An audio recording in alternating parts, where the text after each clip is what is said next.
हाँ जी स्टूडेंट्स, ਅੱਜ ਅਸੀਂ ਆਪਣੀ +1 ਕਲਾਸ ਦੀ 7ਵੀਂ poem a thing of beauty is a joy four ever, ਜਿਸ ਨੂੰ ਕਿ ਜੌਨ ਕੀਟਸ ਨੇ ਲਿਖਿਆ ਹੋਇਆ ਹੈ, ਇਸ ਪੋਇਮ ਦੀ ਕੰਪਰੀਹੈਂਸਿਵ ਪੈਰਾਗ੍ਰਾਫ ਅਤੇ ਐਕਸਪਲੇਨੇਸ਼ਨ ਕਵਰ ਕਰਾਂਗੇ। ਪੋਇਮ ਦੇ ਟੈਕਸਟ ਨੂੰ ਸਮਝਾਉਣ ਤੋਂ ਬਾਅਦ ਮੈਂ ਤੁਹਾਡੇ ਨਾਲ ਇੱਕ ਕੁਇਜ਼ ਵੀ ਸਾਂਝਾ ਕਰਾਂਗਾ, ਜਿਸ ਦੇ ਵਿੱਚ ਮਲਟੀਪਲ MCQ ਬੇਸਡ ਕੁਐਸਚਨ ਸ਼ਾਮਿਲ ਹੋਣਗੇ, ਜੋ ਕਿ ਇਸੇ ਪੋਇਮ ਦੀ ਐਕਸਪਲੇਨੇਸ਼ਨ ਅਤੇ ਪੈਰਾਫਰੇਜ਼ ਦੇ ਉੱਪਰ ਬੇਸਡ ਹੋਣਗੇ, ਜਿੱਦਾਂ ਦੇ ਕਿ ਕੁਐਸਚਨ ਆਨਸਰਸ ਤੁਹਾਨੂੰ ਐਗਜ਼ਾਮੀਨੇਸ਼ਨ ਦੇ ਵਿੱਚ ਵੀ ਪੁੱਛੇ ਜਾਂਦੇ ਨੇ। ਇਹ ਵੀਡੀਓ ਇਸ ਪੋਇਮ ਦੀ ਸੀਰੀਜ਼ ਦੀ ਸਾਡੀ ਪਹਿਲੀ ਵੀਡੀਓ ਹੋਏਗੀ।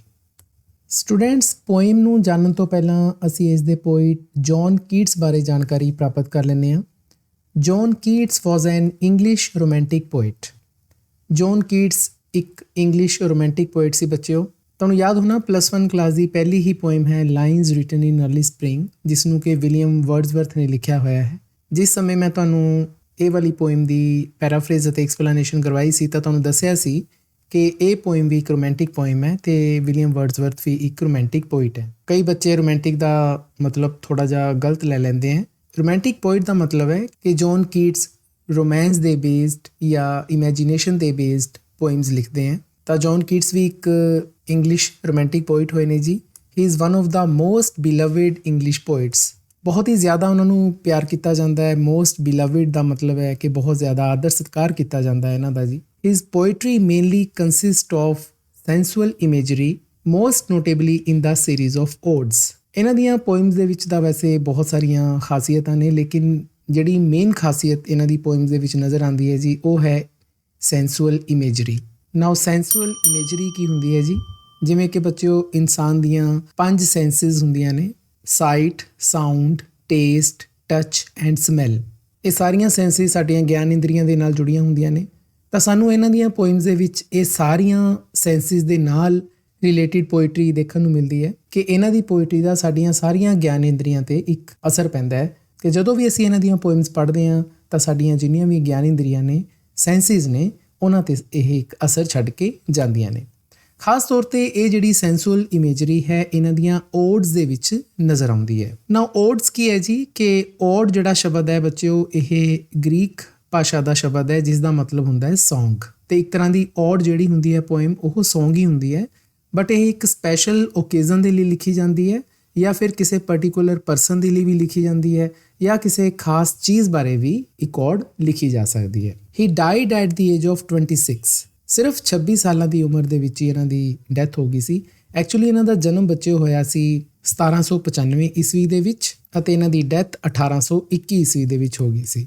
ਸਿਰਫ 26 ਸਾਲਾਂ ਦੇ ਸੀ ਜਦੋਂ ਇਹਨਾਂ ਦੀ ਡੈਥ ਹੋ ਗਈ ਸੀ, ਲੇਕਿਨ ਇਹ 26 ਸਾਲਾਂ ਦੀ ਉਮਰ ਦੇ ਵਿੱਚ ਜੋ ਕੁਝ ਲਿਖ ਕੇ ਗਏ ਨੇ ਬੱਚਿਓ, ਉਹ ਮਿਸਾਲ ਬਣ ਚੁੱਕਿਆ ਹੈ ਅਤੇ ਉਹਨਾਂ ਦੀ ਹੀ ਇੱਕ ਪੋਇਮ ਤੁਹਾਨੂੰ ਤੁਹਾਡੇ ਸਿਲੇਬਸ ਦੇ ਵਿੱਚ ਹੈ। ਕੁਛ ਇਹਨਾਂ ਦੀਆਂ ਹੋਰ ਬਹੁਤ ਹੀ ਨੋਟੇਬਲ ਪੋਇਮਸ ਜੋ ਕਿ ਬਹੁਤ ਜ਼ਿਆਦਾ ਮਸ਼ਹੂਰ ਹੋਈਆਂ ਨੇ, ਉਹਨਾਂ ਦਾ ਜ਼ਿਕਰ ਕੀਤਾ ਗਿਆ ਹੈ, ਜਿਵੇਂ ਕਿ Lamia, Isabella, the Eve of Saint Agnes and Hyperion are some of his oft quoted works.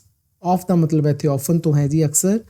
ਤਾਂ ਜਦੋਂ ਵੀ ਜੌਨ ਕੀਟਸ ਦੀ ਗੱਲ ਹੁੰਦੀ ਹੈ ਤਾਂ ਅਕਸਰ ਉਹਨਾਂ ਦੀਆਂ ਜਿਹੜੀਆਂ ਰਚਨਾਵਾਂ ਦਾ ਜ਼ਿਕਰ ਹੁੰਦਾ ਹੈ, ਉਹਨਾਂ ਦੇ ਵਿੱਚ ਇਹ ਸਾਰੀਆਂ poems Lamia, Isabella, the Eve of Saint Agnes, Hyperion, ਇਹਨਾਂ ਦਾ ਜ਼ਰੂਰ ਜ਼ਿਕਰ ਹੁੰਦਾ ਹੈ।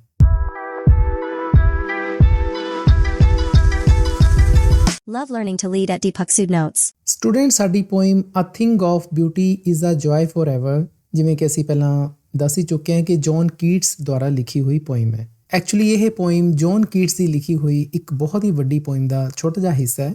ਉਸ ਪੋਇਮ ਦਾ ਨਾਮ ਹੈ ਜੀ ਐਂਡੀਮੀਅਨ ਅ ਪੋਇਟਿਕ ਰੋਮਾਂਸ। ਇਹ ਬੱਚਿਓ ਇੱਕ ਲੌਂਗ ਨੈਰੇਟਿਵ ਪੋਇਮ ਹੈ। ਇਸ ਪੋਇਮ ਦੇ ਵਿੱਚ ਲਗਭਗ 4000 ਵਰਡਸ ਹੈ, ਲੇਕਿਨ ਇਸ ਪੋਇਮ ਦੀਆਂ ਪਹਿਲੀਆਂ 24 ਲਾਈਨਸ ਹੀ ਤੁਹਾਨੂੰ ਤੁਹਾਡੇ ਸਿਲੇਬਸ ਦੇ ਵਿੱਚ ਨੇ, ਜੋ ਕਿ a thing of beauty is a joy four ever ਦੇ ਸਿਰਲੇਖ ਹੇਠ ਤੁਹਾਡੇ ਸਿਲੇਬਸ ਦੇ ਵਿੱਚ ਸ਼ਾਮਿਲ ਕੀਤੀਆਂ ਗਈਆਂ ਨੇ। ਇਹ ਵਾਲੀ ਪੋਇਮ ਵੀ ਬੱਚਿਓ ਰੋਮਾਂਟਿਕ ਸਟਾਈਲ ਆਫ ਰਾਈਟਿੰਗ ਦੇ ਵਿੱਚ ਲਿਖੀ ਗਈ ਹੈ। ਐਕਚੁਅਲੀ ਜਿਹੜੀ ਬੱਚਿਓ ਐਂਡੀਮੀਅਨ ਅ ਪੋਇਟਿਕ ਰੋਮਾਂਸ ਵਾਲੀ ਜਿਹੜੀ ਵੱਡੀ ਪੋਇਮ ਹੈ ਜੌਨ ਕੀਟਸ ਦੀ, ਇਸ ਦੇ ਵਿੱਚ ਉਹਨਾਂ ਨੇ ਇੱਕ ਗ੍ਰੀਕ ਕਹਾਣੀ ਦਾ ਜ਼ਿਕਰ ਕੀਤਾ ਹੈ, ਜਿਸ ਦੇ ਵਿੱਚ ਇੱਕ ਸ਼ੈਫਰਡ ਦੀ ਕਹਾਣੀ ਦੱਸੀ ਗਈ ਹੈ। ਸ਼ੈਫਰਡ ਇੱਕ ਲੜਕਾ ਜੋ ਕਿ ਭੇਡਾਂ ਚਰਾਉਂਦਾ ਹੈ, ਉਸ ਦਾ ਨਾਮ ਹੈ ਜੀ ਐਂਡੀਮੀਅਨ। ਇਹ ਲੜਕਾ ਜਿਹੜਾ ਐਂਡੀਮੀਅਨ ਹੈ, ਇਹ ਮੂਨ ਗੋਡੈਸ ਦੇ ਉੱਪਰ ਮੋਹਿਤ ਹੋ ਜਾਂਦਾ ਹੈ। ਚਾਂਦੀ ਦੇਵੀ ਨੂੰ ਇਹ ਬਹੁਤ ਹੀ ਜ਼ਿਆਦਾ ਪਸੰਦ ਕਰਦਾ ਹੈ ਅਤੇ ਇਸ ਨੂੰ ਪਾਉਣ ਦੇ ਲਈ ਇਹ ਆਪਣੇ ਡ੍ਰੀਮਸ ਦੇ ਵਿੱਚ, ਸੁਪਨਿਆਂ ਦੇ ਵਿੱਚ ਬਹੁਤ ਜਗ੍ਹਾ ਘੁੰਮਦਾ ਫਿਰਦਾ ਹੈ। ਤਾਂ ਆਪਣੇ ਸੁਪਨੇ ਦੇ ਵਿੱਚ ਇਹ ਕਦੇ ਪਹਾੜਾਂ 'ਤੇ ਜਾਂਦਾ ਹੈ, ਕਦੇ ਝਰਨਿਆਂ ਦੇ ਕੋਲ ਜਾਂਦਾ ਹੈ, ਕਦੇ ਜੰਗਲਾਂ ਦੇ ਵਿੱਚੋਂ ਲੰਘਦਾ ਹੈ, ਕਦੇ ਨਦੀਆਂ ਦੇ ਕੰਢੇ 'ਤੇ ਜਾਂਦਾ ਹੈ। ਇਸ ਸਾਰੀ ਕਹਾਣੀ ਨੂੰ ਜੌਨ ਕੀਟਸ ਨੇ ਆਪਣੀ ਪੋਇਮ ਦੇ ਵਿੱਚ ਕਲਮਬੱਧ ਕੀਤਾ ਹੈ ਜੀ। ਲੇਕਿਨ ਜਿਵੇਂ ਕਿ ਮੈਂ ਤੁਹਾਨੂੰ ਪਹਿਲਾਂ ਦੱਸਿਆ ਹੈ ਕਿ ਸਿਰਫ 24 ਲਾਈਨਸ ਹੀ ਤੁਹਾਨੂੰ ਤੁਹਾਡੇ ਸਿਲੇਬਸ ਦੇ ਵਿੱਚ ਪਾਈਆਂ ਗਈਆਂ ਨੇ, ਹਾਲਾਂਕਿ ਇਹ ਪੋਇਮ ਹੋਰ ਬਹੁਤ ਜ਼ਿਆਦਾ ਵੱਡੀ ਹੈ। ਸਟੂਡੈਂਟਸ, ਜੌਨ ਕੀਟਸ ਨੇ ਇਹ ਪੋਇਮ 1818 ਈਸਵੀ ਦੇ ਵਿੱਚ ਪਬਲਿਸ਼ ਕੀਤੀ ਸੀ। ਉਸ ਸਮੇਂ ਉਹਨਾਂ ਦੀ ਏਜ ਸਿਰਫ 21 ਸਾਲ ਦੀ ਸੀ। ਜਿਵੇਂ ਕਿ ਬੱਚਿਓ ਮੈਂ ਤੁਹਾਨੂੰ ਦੱਸਿਆ ਹੈ ਕਿ ਸਾਡੇ ਸਿਲੇਬਸ ਦੇ ਵਿੱਚ ਪਹਿਲੀਆਂ 24 ਲਾਈਨਸ ਦੀ ਹੀ ਪੋਇਮ ਸ਼ਾਮਿਲ ਕੀਤੀ ਗਈ ਹੈ। ਇਹ ਸਾਰੀਆਂ ਲਾਈਨਸ ਹੀਰੋਇਕ ਕਪਲੇਟਸ ਦੇ ਵਿੱਚ ਲਿਖੀਆਂ ਗਈਆਂ ਨੇ।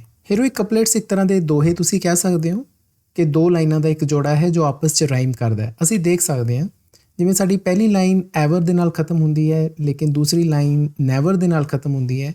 ਦੋਨਾਂ ਦੀ ਸਾਊਂਡ ਸੇਮ ਹੈ। ਜੇਕਰ ਅਸੀਂ ਐਵਰ ਦੀ ਸਾਊਂਡ ਨੂੰ ਏ ਨਾਮ ਦੇਈਏ ਤਾਂ ਨੈਵਰ ਦੀ ਵੀ ਸਾਊਂਡ ਨੂੰ ਅਸੀਂ ਏ ਦੇਵਾਂਗੇ। ਸੇਮ ਇਸੇ ਤਰ੍ਹਾਂ ਤੀਸਰੀ ਲਾਈਨ ਦਾ ਲਾਸਟ ਅੱਖਰ ਕੀਪ, ਜੇਕਰ ਅਸੀਂ ਇਸ ਨੂੰ ਬੀ ਪਾਈਏ ਤਾਂ ਇਹੀ ਸਾਊਂਡ ਸਲੀਪ ਦੇ ਵਿੱਚ ਸਾਨੂੰ ਦੇਖਣ ਨੂੰ ਮਿਲਦੀ ਹੈ, ਤਾਂ ਇਸ ਦੀ ਵੀ ਸਾਊਂਡ ਬੀ ਹੋਗੀ ਜੀ। ਇਸੇ ਤਰ੍ਹਾਂ ਉਸ ਤੋਂ ਨੈਕਸਟ ਲਾਈਨ ਬਰੀਦਿੰਗ, ਰੀਡਿੰਗ ਦੀ ਅਸੀਂ ਸਾਊਂਡ ਸੇਮ ਦੇਖ ਸਕਦੇ ਹਾਂ। ਇਸੇ ਤਰ੍ਹਾਂ ਨੈਕਸਟ ਲਾਈਨ ਦੀ ਵੀ ਜਿਹੜੀ ਸਾਊਂਡ ਹੈ ਉਹ ਸੇਮ ਹੈ, ਜਿਵੇਂ ਅਰਥ ਤੇ ਡਰਥ ਅਸੀਂ ਇਹਨਾਂ ਨੂੰ ਡੀ ਸਾਊਂਡ ਦੇ ਸਕਦੇ ਹਾਂ। ਤਾਂ ਅਸੀਂ ਕਹਿ ਸਕਦੇ ਹਾਂ ਕਿ ਸਾਡੀ poem A B C D rhyming scheme ਦੇ ਵਿੱਚ ਲਿਖੀ ਗਈ ਹੈ। ਜਿਵੇਂ ਕਿ ਬੱਚਿਓ ਮੈਂ ਤੁਹਾਨੂੰ ਪਹਿਲਾਂ ਦੱਸਿਆ ਹੈ ਕਿ ਇਹ ਪੋਇਮ ਰੋਮਾਂਟਿਕ ਪੀਰੀਅਡ ਦੇ ਵਿੱਚ ਲਿਖੀ ਗਈ ਸੀ ਅਤੇ ਉਸ ਰੋਮਾਂਟਿਕ ਪੀਰੀਅਡ ਦਾ ਇੱਕ ਸਲੋਗਨ ਸੀ, ਇੱਕ ਨਾਰਾ ਸੀ, ਉਹ ਸੀ ਜੀ ਰਿਟਰਨ ਟੂ ਨੇਚਰ, ਕਿ ਅਸੀਂ ਕੁਦਰਤ ਦੇ ਵੱਲ ਮੁੜੀਏ, ਕੁਦਰਤ ਤੋਂ ਦੂਰ ਨਾ ਜਾਈਏ। ਜਦੋਂ ਅਸੀਂ ਪੋਇਮ ਪੜ੍ਹਾਂਗੇ ਤਾਂ ਸਾਨੂੰ ਪਤਾ ਲੱਗੇਗਾ ਕਿ ਇਹ ਪੋਇਮ ਨੇਚਰ ਦੇ ਨਾਲ ਕਿੰਨੀ ਜੁੜੀ ਹੋਈ ਹੈ। ਸਟੂਡੈਂਟਸ, ਪੋਇਮ ਦੀ ਸਟਰਕਚਰ ਦੇਖਣ ਤੋਂ ਬਾਅਦ ਅਸੀਂ ਪੋਇਮ ਦੇ ਟੈਕਸਟ 'ਤੇ ਆਉਂਦੇ ਹਾਂ ਅਤੇ ਇਸ ਨੂੰ ਸਮਝਣ ਦੀ ਕੋਸ਼ਿਸ਼ ਕਰਦੇ ਹਾਂ। ਜਿਵੇਂ ਕਿ ਸਾਨੂੰ ਪਤਾ ਹੈ ਕਿ ਇਸ ਪੋਇਮ ਦੀਆਂ ਸਾਡੇ ਕੋਲ ਟੋਟਲ 24 ਲਾਈਨਸ ਨੇ। ਜਿਵੇਂ ਕਿ ਤੁਸੀਂ ਸਕਰੀਨ ਦੇ ਉੱਪਰ ਦੇਖ ਰਹੇ ਹੋ, ਸਾਨੂੰ ਇਹ ਸਾਰੀਆਂ 24 ਲਾਈਨਸ ਇੱਕੋ ਹੀ ਸਟੈਂਜ਼ਾ ਦੇ ਵਿੱਚ ਦਿੱਤੀਆਂ ਗਈਆਂ ਨੇ। ਲੇਕਿਨ ਅਸੀਂ ਪੋਇਮ ਨੂੰ ਚੰਗੀ ਤਰ੍ਹਾਂ ਸਮਝਣ ਦੇ ਲਈ ਇਸ ਦੇ 4 ਸਟੈਂਜ਼ਾਸ ਬਣਾ ਕੇ ਇਸ ਨੂੰ ਸਮਝਾਂਗੇ, ਕਿਉਂਕਿ ਇਹਨਾਂ ਚਾਰੇ ਸਟੈਂਜ਼ਾਸ ਦੇ ਵਿੱਚ ਨੇਚਰ ਦੇ ਅਲੱਗ-ਅਲੱਗ ਪਹਿਲੂਆਂ ਨੂੰ ਡਿਸਕਸ ਕੀਤਾ ਗਿਆ ਹੈ। ਜਿਵੇਂ ਕਿ ਪਹਿਲੀਆਂ 5 ਲਾਈਨਸ ਦੇ ਵਿੱਚ ਨੇਚਰ ਕਿੰਨੀ ਖੂਬਸੂਰਤ ਹੈ ਇਸ ਦਾ ਜ਼ਿਕਰ ਕੀਤਾ ਗਿਆ ਹੈ। ਇਸੇ ਤਰ੍ਹਾਂ ਅਗਲੀਆਂ 8 ਲਾਈਨਸ ਦੇ ਵਿੱਚ ਇੱਕ ਇਨਸਾਨ ਆਪਣੀ ਰੋਜ਼ਮਰਾ ਦੀ ਜ਼ਿੰਦਗੀ ਦੇ ਵਿੱਚ ਕਿਸ ਤਰ੍ਹਾਂ ਸਟਰਗਲ ਕਰਦਾ ਹੈ ਉਸ ਦੇ ਬਾਰੇ ਜ਼ਿਕਰ ਕੀਤਾ ਗਿਆ ਹੈ। ਇਸੇ ਤਰ੍ਹਾਂ ਪੋਇਮ ਦੇ ਤੀਸਰੇ ਸਟੈਂਜ਼ੇ ਦੇ ਵਿੱਚ ਅਸੀਂ ਇਹ ਦੇਖਾਂਗੇ ਕਿ ਅਸੀਂ ਨੇਚਰ ਦੀਆਂ ਸਿੰਪਲ ਕਾਮਨ ਥਿੰਗਸ ਜਿਹੜੀਆਂ ਕਿ ਸਾਡੇ ਆਲੇ ਦੁਆਲੇ ਹੀ ਮੌਜੂਦ ਨੇ, ਅਸੀਂ ਉਹਨਾਂ ਨੂੰ ਕਿਵੇਂ ਆਬਜ਼ਰਵ ਕਰ ਸਕਦੇ ਹਾਂ ਅਤੇ ਉਹਨਾਂ ਦੀ ਐਪਰੀਸ਼ੀਏਸ਼ਨ ਕਰ ਸਕਦੇ ਹਾਂ। ਅਤੇ ਲਾਸਟ ਦੀਆਂ ਲਾਈਨਸ ਦੇ ਵਿੱਚ ਬੱਚਿਓ ਅਸੀਂ ਇਹ ਪਾਵਾਂਗੇ ਕਿ ਨੇਚਰ ਕਿੰਨੀ ਪਾਵਰਫੁਲ ਹੈ। ਸਟੂਡੈਂਟਸ, ਅਸੀਂ +1 ਕਲਾਸ ਇੰਗਲਿਸ਼ ਕੰਪਲਸਰੀ ਦੇ ਬਹੁਤ ਸਾਰੇ ਚੈਪਟਰਸ ਆਲਰੇਡੀ ਕਵਰ ਕਰ ਚੁੱਕੇ ਹਾਂ। ਸਾਡਾ ਸਿਲੇਬਸ 3 ਸੈਕਸ਼ਨ ਦੇ ਵਿੱਚ ਡਿਵਾਈਡ ਹੈ। ਪਹਿਲੇ ਸੈਕਸ਼ਨ ਦੇ ਵਿੱਚ ਬਹੁਤ ਸਾਰੇ ਐਸੇਜ਼ ਨੇ, ਜਿਨ੍ਹਾਂ ਦੇ ਵਿੱਚੋਂ ਅਸੀਂ ਪਹਿਲਾ ਐਸੇ ਜੈਂਡਰ ਬਾਇਸ, ਦੂਸਰਾ the portrait of a lady, third liberty and discipline, fourth a president speaks, fifth the earth is not ours, sixth let's not forget the martyrs, seventh water our true elixir ਅਤੇ 8ਵਾਂ ਸਾਡਾ essay ਜੀ no time for fear ਅਸੀਂ already cover ਕਰ ਚੁੱਕੇ ਹਾਂ। ਇਸੇ ਤਰ੍ਹਾਂ ਸੈਕਸ਼ਨ ਬੀ ਦੇ ਵਿੱਚ ਸਾਡੀਆਂ ਪੋਇਮਸ ਨੇ ਜੀ। ਪਹਿਲੀ poem lines written in early spring, ਦੂਸਰੀ ਮਦਰਸ ਡੇ, ਤੀਸਰੀ television, fourth Upagupta, fifth confession of a born spectator ਅਤੇ sixth the little black boy ਅਸੀਂ ਆਲਰੇਡੀ ਕਵਰ ਕਰ ਚੁੱਕੇ ਹਾਂ। ਸਾਡੀ 7ਵੀਂ poem a thing of beauty is a joy for ever ਦੀ ਸਟੱਡੀ ਅਸੀਂ ਕੰਟੀਨਿਊ ਕੀਤੀ ਹੋਈ ਹੈ। ਸੈਕਸ਼ਨ ਸੀ ਦੇ ਵਿੱਚ ਸਾਡੀਆਂ ਸਟੋਰੀਜ਼ ਨੇ ਜੀ, ਜਿਨ੍ਹਾਂ ਦੇ ਵਿੱਚੋਂ ਅਸੀਂ ਪਹਿਲੀ ਸਟੋਰੀ ਐਨ ਐਸਟ੍ਰੋਲੋਜਿਸਟ ਡੇ, ਦੂਸਰੀ ਦ ਟਾਈਗਰ ਇਨ ਦ ਟਨਲ, ਥਰਡ ਸਪੈਰੋਜ਼, ਫੋਰਥ ਦ ਮਾਡਲ ਮਿਲੀਨੀਅਰ ਅਤੇ ਫਿਫਥ ਸਟੋਰੀ ਦ ਪੰਜ ਪਰਮੇਸ਼ਵਰ ਅਸੀਂ ਕਵਰ ਕਰ ਚੁੱਕੇ ਹਾਂ। ਇਹਨਾਂ ਸਾਰੇ ਚੈਪਟਰਸ ਦੀ ਟੈਕਸਟ ਦੀ ਕੰਪਰੀਹੈਂਸਿਵ ਐਕਸਪਲੇਨੇਸ਼ਨ, ਉਹਨਾਂ ਦੇ ਗਲੋਸਰੀ ਦੇ ਮੀਨਿੰਗਸ, ਇਹਨਾਂ ਦੇ ਸ਼ਾਰਟ ਆਨਸਰ ਟਾਈਪ ਕੁਐਸਚਨਸ ਅਤੇ ਲੌਂਗ ਆਨਸਰ ਟਾਈਪ ਕੁਐਸਚਨਸ ਮੈਂ ਸਾਰੇ ਤੁਹਾਡੇ ਨਾਲ ਸ਼ੇਅਰ ਕਰ ਚੁੱਕਿਆ ਹਾਂ। ਉਮੀਦ ਹੈ ਬੱਚਿਓ ਤੁਸੀਂ ਇਹ ਸਾਰੇ ਚੈਪਟਰਸ ਦੇ ਵੀਡੀਓ ਜ਼ਰੂਰ ਦੇਖੇ ਹੋਣਗੇ। ਜੇਕਰ ਤੁਹਾਡਾ ਕੋਈ ਵੀ ਵੀਡੀਓ ਮਿਸ ਹੋਇਆ ਹੈ ਤਾਂ ਮੈਂ ਸਕਰੀਨ ਦੇ ਟੌਪ ਰਾਈਟ ਕਾਰਨਰ ਦੇ ਉੱਪਰ +1 ਕਲਾਸ ਇੰਗਲਿਸ਼ ਕੰਪਲਸਰੀ ਦੀ ਪਲੇਲਿਸਟ ਦਾ ਲਿੰਕ ਤੁਹਾਨੂੰ ਸ਼ੇਅਰ ਕਰ ਰਿਹਾ ਹਾਂ, ਜਿਸ 'ਤੇ ਜਾ ਕੇ ਤੁਸੀਂ ਇਹ ਸਾਰੇ ਵੀਡੀਓਜ਼ ਦੇਖ ਸਕਦੇ ਹੋ। ਤਾਂ ਸਟੂਡੈਂਟਸ, ਅਸੀਂ ਆਪਣੀਆਂ ਪੋਇਮ ਦੀਆਂ ਪਹਿਲੀਆਂ 5 ਲਾਈਨਸ ਦੀ ਸਟੱਡੀ ਕਰਦੇ ਹਾਂ। ਜਿਵੇਂ ਕਿ ਤੁਹਾਨੂੰ ਮੈਂ ਪਹਿਲਾਂ ਦੱਸਿਆ ਕਿ ਇਹਨਾਂ 5 ਲਾਈਨਸ ਦੇ ਵਿੱਚ ਕਵੀ ਨੇ importance of beautiful things of nature ਦੇ ਬਾਰੇ ਦੱਸਿਆ। ਤਾਂ ਇਸ ਸਟੈਂਜ਼ੇ ਦੇ ਵਿੱਚ ਪਹਿਲੀ ਲਾਈਨ ਹੈ ਜੀ, a thing of beauty is a joy for ever. ਬੱਚਿਓ, ਇਹ ਲਾਈਨ ਇੰਗਲਿਸ਼ ਲਿਟਰੇਚਰ ਵਿੱਚ ਬਹੁਤ ਹੀ ਜ਼ਿਆਦਾ ਮਸ਼ਹੂਰ ਹੋਈ ਹੈ। ਇਸ ਨੂੰ ਕਈ ਵਾਰੀ ਥਾਟ ਆਫ ਦਾ ਡੇ ਦੇ ਹਿਸਾਬ ਦੇ ਨਾਲ ਵੀ ਤੁਸੀਂ ਆਪਣੀ ਸਕੂਲ ਦੀ ਮਾਰਨਿੰਗ ਅਸੈਂਬਲੀ ਦੇ ਵਿੱਚ ਬੋਲਿਆ ਹੋਏਗਾ। ਇਸ ਲਾਈਨ ਦਾ ਮਤਲਬ ਹੈ ਕਿ ਇੱਕ ਸੁੰਦਰ ਚੀਜ਼ ਸਾਨੂੰ ਹਮੇਸ਼ਾ ਖੇੜਾ ਦਿੰਦੀ ਹੈ, ਖੁਸ਼ੀਆਂ ਦਿੰਦੀ ਹੈ। ਫੋਰਐਵਰ ਦਾ ਮਤਲਬ ਹੁੰਦਾ ਹੈ ਜੀ ਆਲਵੇਜ਼ ਜਾਂ ਪਰਮਾਨੈਂਟਲੀ। ਆ ਥਿੰਗ ਆਫ ਬਿਊਟੀ ਇੱਥੇ ਬੱਚਿਓ ਇੱਕ ਮੈਟਾਫੋਰ ਦੇ ਤੌਰ ਤੇ ਯੂਜ਼ ਹੋਇਆ ਹੈ। ਹੁਣ ਕੋਈ ਵੀ ਚੀਜ਼ ਬੱਚਿਓ ਸੁੰਦਰ ਹੋ ਸਕਦੀ ਹੈ। ਨੇਚਰ ਦੀ ਹਰ ਇੱਕ ਚੀਜ਼ ਸੁੰਦਰ ਹੈ। ਨੇਚਰ ਵਿੱਚ ਸਾਨੂੰ ਪਹਾੜ ਦੇਖਣ ਨੂੰ ਮਿਲਦੇ ਹੈ, ਵਾਦੀਆਂ ਦੇਖਣ ਨੂੰ ਮਿਲਦੀਆਂ ਹੈ, ਗਾਰਡਨ ਦੇਖਣ ਨੂੰ ਮਿਲਦੇ ਹੈ, ਫਲਾਵਰਸ, ਕਲਾਊਡਸ, ਨਦੀਆਂ, ਝਰਨੇ, ਇਹ ਸਾਰੀਆਂ ਚੀਜ਼ਾਂ ਖੂਬਸੂਰਤੀ ਦੀਆਂ ਨਿਸ਼ਾਨੀਆਂ ਨੇ। ਇੱਥੇ ਤੁਸੀਂ ਕਿਸੇ ਵੀ ਚੀਜ਼ ਨੂੰ ਆ ਥਿੰਗ ਆਫ ਬਿਊਟੀ ਕਹਿ ਸਕਦੇ ਹੋ। ਜਿਵੇਂ ਕਿ ਬੱਚਿਓ ਮੈਂ ਤੁਹਾਨੂੰ ਦੱਸਿਆ ਸੀ ਕਿ ਇਹ ਵਾਲੀ ਜਿਹੜੀ ਪੋਇਮ ਹੈ ਐਂਡੀਮੀਅਨ ਦੀ ਕਹਾਣੀ ਹੈ, ਜੋ ਕਿ ਇੱਕ ਸ਼ੈਫਰਡ ਹੈ ਅਤੇ ਉਹ ਆਪਣੇ ਸੁਪਨੇ ਦੇ ਵਿੱਚ ਮੂਨ ਗੋਡੈਸ ਨੂੰ ਦੇਖਦਾ ਹੈ, ਜੋ ਕਿ ਬਹੁਤ ਹੀ ਜ਼ਿਆਦਾ ਸੁੰਦਰ ਹੈ। ਸ਼ਾਇਦ ਉਸ ਦੇ ਲਈ ਇਹ ਜਿਹੜੀ ਮੂਨ ਗੋਡੈਸ ਹੈ ਇਹੀ ਥਿੰਗ ਆਫ ਬਿਊਟੀ ਹੈ। ਤਾਂ ਇਸ ਕਰਕੇ ਬੱਚਿਓ ਆ ਥਿੰਗ ਆਫ ਬਿਊਟੀ ਇੱਥੇ ਨੇਚਰ ਦੀ ਉਹ ਹਰ ਇੱਕ ਚੀਜ਼ ਦੇ ਲਈ ਅਸੀਂ ਵਰਤ ਸਕਦੇ ਹਾਂ ਜਿਸ ਨੂੰ ਕਿ ਅਸੀਂ ਦੇਖ ਕੇ ਬਹੁਤ ਜ਼ਿਆਦਾ ਖੁਸ਼ ਹੁੰਦੇ ਹਾਂ। ਤਾਂ ਪਹਿਲੀ ਲਾਈਨ ਦੇ ਵਿੱਚ ਤਾਂ ਬੱਚਿਓ ਇਹੀ ਹੈ ਕਿ ਨੇਚਰ ਦੀ ਹਰ ਇੱਕ ਚੀਜ਼ ਬਹੁਤ ਜ਼ਿਆਦਾ ਖੂਬਸੂਰਤ ਹੈ ਅਤੇ ਇਹ ਸਾਨੂੰ ਹਮੇਸ਼ਾ ਖੇੜਾ ਦਿੰਦੀ ਹੈ, ਹਮੇਸ਼ਾ ਸਾਡੇ ਲਈ ਇਹ ਆਨੰਦ ਦਾ ਸਰੋਤ ਬਣ ਕੇ ਰਹਿੰਦੀ ਹੈ। ਇਟਸ ਲਵਲੀਨੈਸ ਇਨਕਰੀਜ਼ਿਸ, ਇਸ ਦੀ ਖੂਬਸੂਰਤੀ ਹਮੇਸ਼ਾ ਵੱਧਦੀ ਜਾਂਦੀ ਹੈ। ਲਵਲੀਨੈਸ ਦਾ ਮਤਲਬ ਇੱਥੇ ਬੱਚਿਓ ਹੈ ਬਿਊਟੀ ਤੋਂ, ਕਿ ਨੇਚਰ ਦੀ ਇਹ ਚੀਜ਼ ਜੋ ਸਾਨੂੰ ਖੁਸ਼ੀਆਂ ਪ੍ਰਦਾਨ ਕਰਦੀ ਹੈ ਇਸ ਦੀ ਖੂਬਸੂਰਤੀ ਹਮੇਸ਼ਾ ਵੱਧਦੀ ਜਾਂਦੀ ਹੈ। ਬੱਚਿਓ ਜਦੋਂ ਵੀ ਮੈਂ ਇਹ ਲਾਈਨ ਪੜ੍ਹਦਾ ਤਾਂ ਮੈਨੂੰ ਵਿਲੀਅਮ ਵਰਡਸਵਰਥ ਦੀ ਇੱਕ ਪੋਇਮ ਯਾਦ ਆ ਜਾਂਦੀ ਹੈ, ਦ ਡੈਫੋਡਿਲਸ। ਉਸਦੇ ਲਾਸਟ ਪੈਰੇ ਦੇ ਵਿੱਚ ਵਿਲੀਅਮ ਵਰਡਸਵਰਥ ਨੇ ਇਹ ਦੱਸਿਆ ਸੀ ਕਿ ਜੋ ਕਦੇ ਉਸਨੇ ਬਾਗ ਦੇ ਵਿੱਚ ਡੈਫੋਡਿਲਸ ਦੇਖੇ ਸੀ, ਅੱਜ ਵੀ ਜਦੋਂ ਆਪਣੇ ਘਰ ਦੇ ਵਿੱਚ ਉਹ ਡੈਫੋਡਿਲਸ ਨੂੰ ਸੋਫੇ 'ਤੇ ਬੈਠਾ ਹੋਇਆ ਯਾਦ ਕਰਦਾ ਹੈ ਤਾਂ ਉਸਦੇ ਚਿਹਰੇ 'ਤੇ ਖੇੜਾ ਆ ਜਾਂਦਾ, ਹਮੇਸ਼ਾ ਉਸਦੇ ਚਿਹਰੇ ਦੀ ਸਮਾਈਲ ਵੱਧਦੀ ਹੋ ਜਾਂਦੀ ਹੈ। ਤਾਂ ਬੱਚਿਓ ਇੱਥੇ ਇਹੀ ਗੱਲ ਕਹੀ ਗਈ ਹੈ ਕਿ ਨੇਚਰ ਦੀ ਖੂਬਸੂਰਤੀ ਹਮੇਸ਼ਾ ਵੱਧਦੀ ਜਾਂਦੀ ਹੈ। ਇਸ ਦੇ ਨਾਲ ਹੀ ਲਾਈਨ ਜੁੜੀ ਹੋਈ ਹੈ, it will never pass into nothingness, ਅਤੇ ਇਹ ਕਦੇ ਖਤਮ ਨਹੀਂ ਹੁੰਦੀ। ਨੇਚਰ ਦੀ ਖੂਬਸੂਰਤੀ ਦਾ ਕਦੇ ਵੀ ਅੰਤ ਨਹੀਂ ਹੁੰਦਾ। ਇੱਥੇ ਪਾਸ ਇਨਟੂ ਨਥਿੰਗਨੈਸ ਦਾ ਮਤਲਬ ਬੱਚਿਓ ਹੈ ਬਿਕਮ ਇਨਸਿਗਨੀਫੀਕੈਂਟ ਔਰ ਲਾਈਫਲੈਸ। ਸਟੂਡੈਂਟਸ ਇਹ ਲਾਈਨਸ ਨੂੰ ਪੜ੍ਹ ਕੇ ਸਾਨੂੰ ਦ ਪੋਰਟਰੇਟ ਆਫ ਅ ਲੇਡੀ ਜੋ ਚੈਪਟਰ ਖੁਸ਼ਵੰਤ ਸਿੰਘ ਜੀ ਨੇ ਲਿਖਿਆ ਹੋਇਆ ਉਸ ਦੇ ਵਿੱਚ ਉਹ ਆਪਣੀ ਗ੍ਰੈਂਡ ਮਦਰ ਦੇ ਬਾਰੇ, ਦਾਦੀ ਜੀ ਦੇ ਬਾਰੇ ਇੱਕ ਲਾਈਨ ਲਿਖਦੇ ਹੈ ਕਿ she could never have been pretty but she was always beautiful. ਉੱਥੇ ਵੀ ਉਹ ਆਪਣੀ ਦਾਦੀ ਜੀ ਦੀ ਖੂਬਸੂਰਤੀ ਦੀ ਜ਼ਿਕਰ ਕਰਦੇ ਹੈ ਕਿ ਉਸਦੇ ਦਾਦੀ ਜੀ ਹਮੇਸ਼ਾ ਤੋਂ ਹੀ ਖੂਬਸੂਰਤ ਸੀ। ਤਾਂ ਬੱਚਿਓ ਆਪਣੀ ਜ਼ਿੰਦਗੀ ਦੀ ਕਿਸੇ ਉਸ ਚੀਜ਼ ਦੇ ਨਾਲ ਤੁਸੀਂ ਇਸ ਲਾਈਨ ਨੂੰ ਰਿਲੇਟ ਕਰ ਸਕਦੇ ਹੋ ਜੋ ਚੀਜ਼ ਤੁਹਾਨੂੰ ਆਪਣੀ ਜ਼ਿੰਦਗੀ 'ਚ ਬਹੁਤ ਹੀ ਜ਼ਿਆਦਾ ਖੂਬਸੂਰਤ ਲੱਗੀ ਹੈ ਅਤੇ ਉਸ ਦੀ ਖੂਬਸੂਰਤੀ ਤੁਹਾਡੇ ਲਈ ਹਮੇਸ਼ਾ ਵੱਧਦੀ ਗਈ ਹੈ। ਕਵੀ ਅੱਗੇ ਲਿਖਦੇ ਹਨ ਜੀ, but still will keep a bower quiet for us. ਇਸ ਦੀ ਖੂਬਸੂਰਤੀ ਹਮੇਸ਼ਾ ਵੱਧਦੀ ਨਹੀਂ ਜਾਂਦੀ, ਸਗੋਂ ਇਹ ਸਾਡੇ ਲਈ ਇੱਕ ਕੁਆਇਟ ਬਾਉਰ ਦਾ ਕੰਮ ਕਰਦੀ ਹੈ। ਬਾਉਰ ਦਾ ਮਤਲਬ ਬੱਚਿਓ ਕੀ ਹੁੰਦਾ ਹੈ? ਅ ਸ਼ੇਡੀ ਪਲੇਸ ਅੰਡਰ ਦਾ ਟਰੀ। ਰੁੱਖਾਂ ਦੇ ਨੀਚੇ ਜਿਹੜੀ ਇੱਕ ਛਾਂ ਜੀ ਬਣ ਜਾਂਦੀ ਹੈ, ਅਸੀਂ ਉਸ ਨੂੰ ਬਾਉਰ ਕਹਿੰਦੇ ਹਾਂ। ਤੁਹਾਨੂੰ ਪਤਾ ਹੈ ਉਹ ਛਾਂ ਦੇ ਵਿੱਚ ਸਾਨੂੰ ਕਿੰਨਾ ਆਰਾਮ ਮਿਲਦਾ ਹੈ। ਜੇਕਰ ਧੁੱਪ ਪੈ ਰਹੀ ਹੋਵੇ ਤਾਂ ਅਸੀਂ ਉੱਥੇ ਬੈਠੇ ਹੋਏ ਕਿੰਨਾ ਵਧੀਆ ਫੀਲ ਕਰਦੇ ਹਾਂ। ਇੱਥੇ ਉਹੀ ਗੱਲ ਕਹੀ ਗਈ ਹੈ। ਸਟੂਡੈਂਟਸ, ਅਸੀਂ ਆਪਣੀ ਲਾਈਫ ਦੇ ਵਿੱਚ ਬਹੁਤ ਚੰਗੀਆਂ ਯਾਦਾਂ ਲੈ ਕੇ ਚੱਲਦੇ ਹਾਂ। ਕਈ ਵਾਰੀ ਕੋਈ ਇੱਕ ਚੰਗੀ ਯਾਦ ਸਾਡੇ ਦਿਮਾਗ ਦੇ ਕਿਸੇ ਕੋਨੇ 'ਚ ਹਮੇਸ਼ਾ ਬਣੀ ਰਹਿੰਦੀ ਹੈ। ਅਸੀਂ ਉਸ ਚੰਗੀ ਯਾਦ ਨੂੰ ਜਦ ਵੀ ਯਾਦ ਕਰਦੇ ਹਾਂ ਤੇ ਅਸੀਂ ਖੁਸ਼ ਹੋ ਜਾਂਦੇ ਹਾਂ। And a sleep full of sweet dreams and health and quiet breathing. ਹੁਣ ਜੇਕਰ ਅਸੀਂ ਇੰਨੇ ਵਧੀਆ ਕੁਆਇਟ ਬਾਉਰ ਦੇ ਵਿੱਚ ਹੋਈਏ ਤਾਂ ਸਾਨੂੰ ਬਹੁਤ ਵਧੀਆ ਨੀਂਦ ਵੀ ਆਏਗੀ ਜੀ। ਜੇਕਰ ਅਸੀਂ ਥੱਕੇ ਹੋਈਏ and a sleep full of sweet dreams ਤਾਂ ਸਾਡੀ ਨੀਂਦ ਬਹੁਤ ਹੀ ਵਧੀਆ ਮਿੱਠੇ ਸੁਪਨੇ ਨਾਲ ਭਰੀ ਹੋਏਗੀ। ਯਾਦ ਕਰੋ ਬੱਚਿਓ, ਮੈਂ ਤੁਹਾਨੂੰ ਐਂਡੀਮੀਅਨ ਦੀ ਸਟੋਰੀ ਦੇ ਬਾਰੇ ਥੋੜ੍ਹਾ ਦੱਸਿਆ ਸੀ ਕਿ ਉਹ ਆਪਣੇ ਸੁਪਨੇ ਦੇ ਵਿੱਚ ਹੀ ਗੋਡੈਸ ਮੂਨ ਨੂੰ ਲੱਭਦਾ ਫਿਰਦਾ ਹੈ। ਉਸ ਨੂੰ ਇਹ ਸਾਰੀਆਂ ਚੀਜ਼ਾਂ ਦਿਖਦੀਆਂ ਨੇ। ਉਹ ਇਸੇ ਸਵੀਟ ਡ੍ਰੀਮ ਦੀ ਗੱਲ ਕਰ ਰਿਹਾ ਹੈ ਅਤੇ ਜਦੋਂ ਸਾਨੂੰ ਬੱਚਿਓ ਅੱਛੀ ਨੀਂਦ ਆਏਗੀ ਤਾਂ ਸਾਡੀ ਹੈਲਥ ਵੀ ਅੱਛੀ ਰਹੇਗੀ। ਐਂਡ ਕੁਆਇਟ ਬਰੀਥਿੰਗ, ਇੱਥੇ ਕੁਆਇਟ ਬਰੀਥਿੰਗ ਦਾ ਮਤਲਬ ਬੱਚਿਓ ਰਿਲੈਕਸਡ ਸਟੇਟ ਆਫ ਮਾਈਂਡ। ਜਦੋਂ ਸਾਨੂੰ ਅੱਛੀ ਨੀਂਦ ਆਏਗੀ, ਸਾਡੀ ਅੱਛੀ ਹੈਲਥ ਰਹੇਗੀ ਤਾਂ ਬੱਚਿਓ ਸਾਡਾ ਮਨ ਵੀ ਸ਼ਾਂਤ ਰਹੇਗਾ। ਜੇ ਮਨ 'ਚ ਹੀ ਬਹੁਤ ਉਥਲ ਪੁਥਲ ਚੱਲ ਰਹੀ ਹੈ ਤਾਂ ਅਸੀਂ ਕਦੇ ਚੰਗੀ ਸਿਹਤ ਇੰਜੋਏ ਨਹੀਂ ਕਰ ਸਕਦੇ।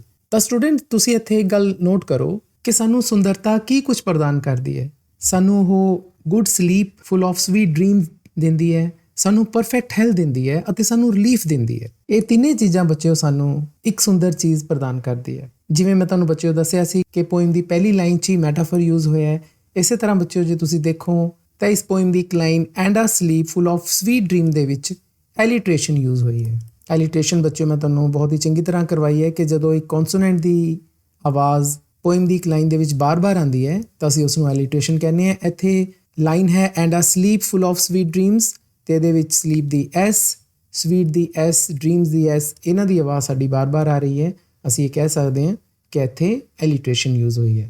ਇਸੇ ਪੈਰੇ ਦੇ ਵਿੱਚ ਬੱਚਿਓ ਹੈਲਥ ਦਾ ਜ਼ਿਕਰ ਹੋਇਆ। ਮੈਂ ਦੱਸਣਾ ਚਾਹਾਂਗਾ ਕਿ ਜੌਨ ਕੀਟਸ ਖੁਦ ਇੱਕ ਡਾਕਟਰ ਸੀ, ਲੇਕਿਨ ਉਹਨਾਂ ਨੂੰ ਟੀਬੀ ਹੋ ਗਈ ਸੀ। ਉਹਨਾਂ ਦੇ ਆਪਣੇ ਪਰਿਵਾਰ ਵਿੱਚ ਕਈ ਰਿਲੇਟਿਵਸ ਦੀ ਡੈਥ ਟੀਬੀ ਦੇ ਨਾਲ ਹੋਈ ਸੀ ਤੇ ਉਹਨਾਂ ਦੀ ਵੀ ਡੈਥ ਟੀਬੀ ਦੇ ਨਾਲ ਹੋਈ ਸੀ, ਤਾਂ ਉਹ ਹੈਲਥ ਨੂੰ ਬਹੁਤ ਇੰਪੋਰਟੈਂਸ ਦਿੰਦੇ ਸੀ। ਇਸੇ ਕਰਕੇ ਉਹਨਾਂ ਨੇ ਇੱਥੇ ਹੈਲਥ ਦਾ ਜ਼ਿਕਰ ਕੀਤਾ ਹੈ। ਇਸ ਪੋਇਮ ਦੇ ਅਗਲੇ ਸਟੈਂਜ਼ਾਸ ਦੇ ਵਿੱਚ ਵੀ ਹੈਲਥ ਦਾ ਜ਼ਿਕਰ ਆਏਗਾ ਤੇ ਇੱਕ ਗੁੱਡ ਹੈਲਥ ਵਾਲਾ ਇਨਸਾਨ ਉਹੀ ਹੋ ਸਕਦਾ ਹੈ ਜੋ ਕਿ ਇਸ ਦੁਨੀਆ ਦੀ ਸੁੰਦਰਤਾ ਦਾ ਆਨੰਦ ਮਾਣੇ। ਸਟੂਡੈਂਟਸ, ਇਸ ਪੋਇਮ ਦੇ ਸੈਕਿੰਡ ਸਟੈਂਜ਼ੇ ਨੂੰ ਜੇਕਰ ਅਸੀਂ ਦੇਖੀਏ ਤਾਂ ਇਹ ਇੱਕੋ ਹੀ ਲਾਈਨ ਦੇ ਵਿੱਚ ਲਿਖਿਆ ਗਿਆ ਹੈ।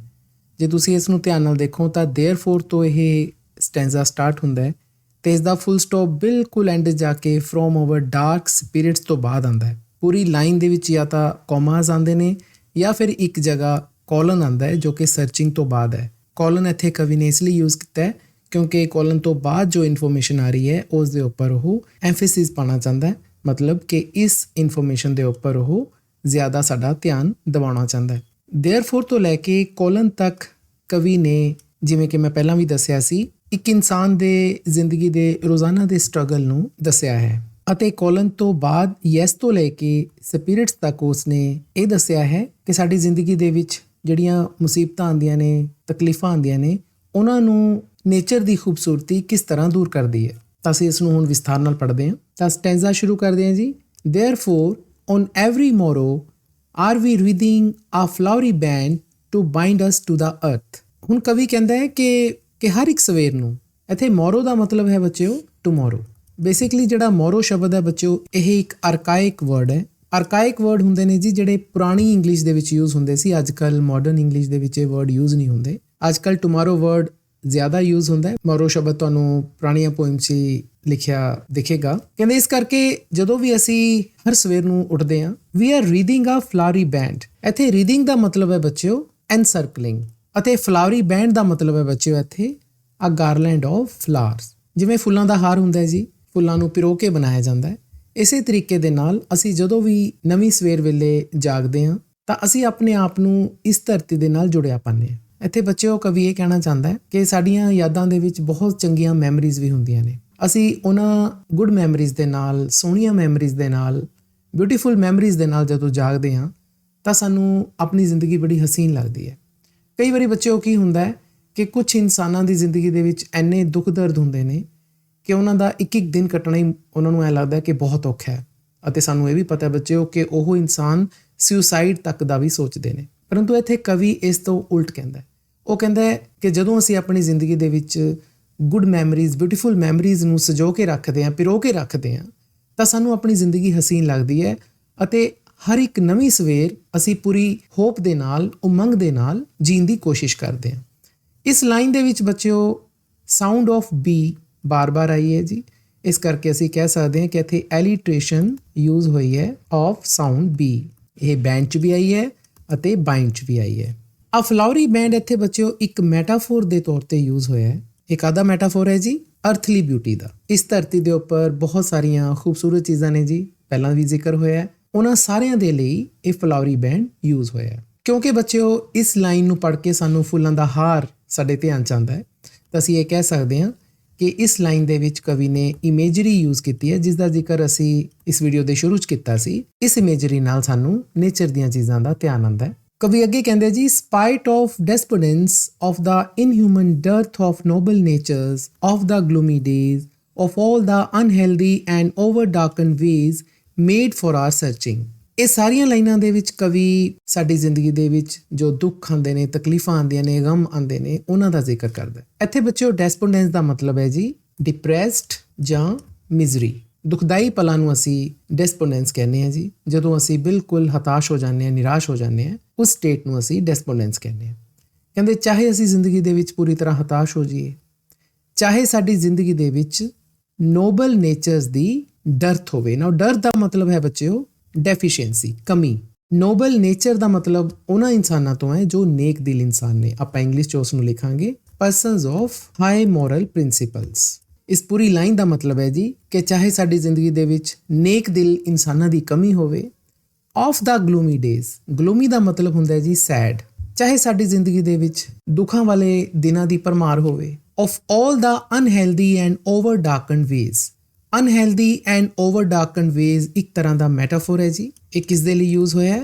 ਇਹ ਯੂਜ਼ ਹੋਇਆ ਜੀ ਟਰਾਇਲਸ ਐਂਡ ਟ੍ਰਿਬੂਲੇਸ਼ਨਸ ਦੇ ਲਈ। ਟਰਾਇਲਸ ਐਂਡ ਟ੍ਰਿਬੂਲੇਸ਼ਨਸ ਦਾ ਮਤਲਬ ਹੁੰਦਾ ਜੀ ਬਹੁਤ ਹੀ ਕਸ਼ਟਦਾਇਕ ਪਲ, ਸਾਡੀ ਜ਼ਿੰਦਗੀ ਦੇ ਵਿੱਚ ਬੱਚਿਓ ਕਈ ਵਾਰੀ ਅਜਿਹੇ ਪਲ ਵੀ ਆਉਂਦੇ ਨੇ ਜੋ ਭੁਲਾਈ ਨਹੀਂ ਭੁੱਲਦੇ। ਉਹ ਸਾਰੇ ਮੋਮੈਂਟਸ ਨੂੰ ਕਵੀ ਨੇ ਇੱਥੇ unhealthy and over darkened ways ਕਿਹਾ ਹੈ। ਮੈਂ ਤੁਹਾਨੂੰ ਪਹਿਲਾਂ ਵੀ ਕਿਹਾ ਸੀ ਕਿ ਕਵੀ ਖੁਦ ਹੈਲਥ ਪ੍ਰਤੀ ਬੜਾ ਕੌਨਸ਼ੀਅਸ ਸੀ। ਉਹ ਖੁਦ ਡਾਕਟਰੀ ਦਾ ਕੰਮ ਵੀ ਕਰਦਾ ਸੀ। ਪਹਿਲਾਂ ਉਸਨੇ ਹੈਲਥ ਦਾ ਜ਼ਿਕਰ ਕੀਤਾ ਸੀ, ਇੱਥੇ ਇਹ ਅਨਹੈਲਦੀ ਵਰਡ ਇਸਨੇ ਯੂਜ਼ ਕੀਤਾ ਹੈ। ਪਰ ਇਹ ਬੜੀ ਟ੍ਰੈਜਡੀ ਰਹੀ ਕਵੀ ਦੇ ਨਾਲ ਕਿ ਹੈਲਥ ਪ੍ਰਤੀ ਇੰਨੇ ਜਾਗਰੂਕ ਹੋਣ ਦੇ ਬਾਵਜੂਦ ਇਹਨਾਂ ਨੂੰ ਟੀਬੀ ਹੋਈ ਅਤੇ ਜ਼ਿੰਦਗੀ ਦੇ ਸਿਰਫ 25 ਸਾਲ ਦੀ ਉਮਰ 'ਚ ਇਹਨਾਂ ਦੀ ਡੈਥ ਹੋਈ ਹੈ। ਮੇਡ ਫॉर ਆਰ ਸਰਚਿੰਗ ਇਸ ਫਰੇਜ਼ ਦਾ ਮਤਲਬ ਹੈ ਜੀ ਕਿ ਸਾਡੀ ਜ਼ਿੰਦਗੀ ਦੇ ਵਿੱਚ ਇਹ ਸਾਰੀਆਂ ਨੈਗੇਟਿਵ ਫੀਲਿੰਗਸ ਹੋਣ ਦੇ ਬਾਵਜੂਦ ਸਾਨੂੰ ਆਪਣੀ ਭਾਲ ਜਾਰੀ ਰੱਖਣੀ ਚਾਹੀਦੀ ਹੈ। ਹੁਣ ਇਹ ਨੈਗੇਟਿਵ ਫੀਲਿੰਗਸ ਕਿਹੜੀਆਂ ਨੇ ਜੀ? ਇਹ ਸਾਰੀਆਂ ਨੇ ਜੀ। ਡੈਸਪੋਂਡੈਂਸ ਹੈ, ਨੋਬਲ ਨੇਚਰ ਦੀ ਡਰਥ ਹੈ, ਗਲੂਮੀ ਡੇਜ਼ ਨੇ, ਅਨਹੈਲਦੀ ਓਵਰ ਡਾਰਕਨਡ ਵੇਜ਼ ਨੇ। ਇਹਨਾਂ ਸਾਰੀਆਂ ਚੀਜ਼ਾਂ ਹੋਣ ਦੇ ਬਾਵਜੂਦ ਸਾਨੂੰ ਆਪਣੀ ਜ਼ਿੰਦਗੀ ਦੇ ਵਿੱਚ ਖੂਬਸੂਰਤ ਪਲਾਂ ਨੂੰ, ਨੇਚਰ ਦੀ ਬਿਊਟੀ ਦੀ ਭਾਲ ਸਾਨੂੰ ਜਾਰੀ ਰੱਖਣੀ ਚਾਹੀਦੀ ਹੈ। ਫਿਰ ਉਹ ਅੱਗੇ ਇਸ ਦਾ ਕਾਰਨ ਵੀ ਦੱਸਦੇ ਨੇ। ਯੈਸ, ਜ਼ੋਰ ਦੇ ਕੇ ਕਹਿੰਦੇ ਨੇ। ਮੈਂ ਤੁਹਾਨੂੰ ਦੱਸਿਆ ਸੀ ਕਿ ਕੋਲਨ ਤੋਂ ਬਾਅਦ ਦੀਆਂ ਜਿਹੜੀਆਂ ਲਾਈਨਸ ਨੇ, ਇਹਨਾਂ ਲਾਈਨਸ ਦੇ ਉੱਪਰ ਕਵੀ ਇੰਫੈਸਿਸ ਪਾਉਂਦਾ ਜੀ।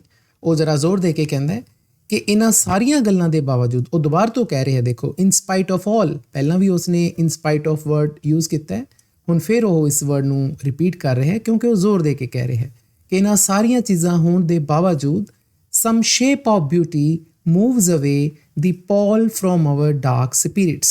shape of beauty ਦਾ ਮਤਲਬ ਹੈ ਜੀ form of beauty ਜਾਂ vision of beauty।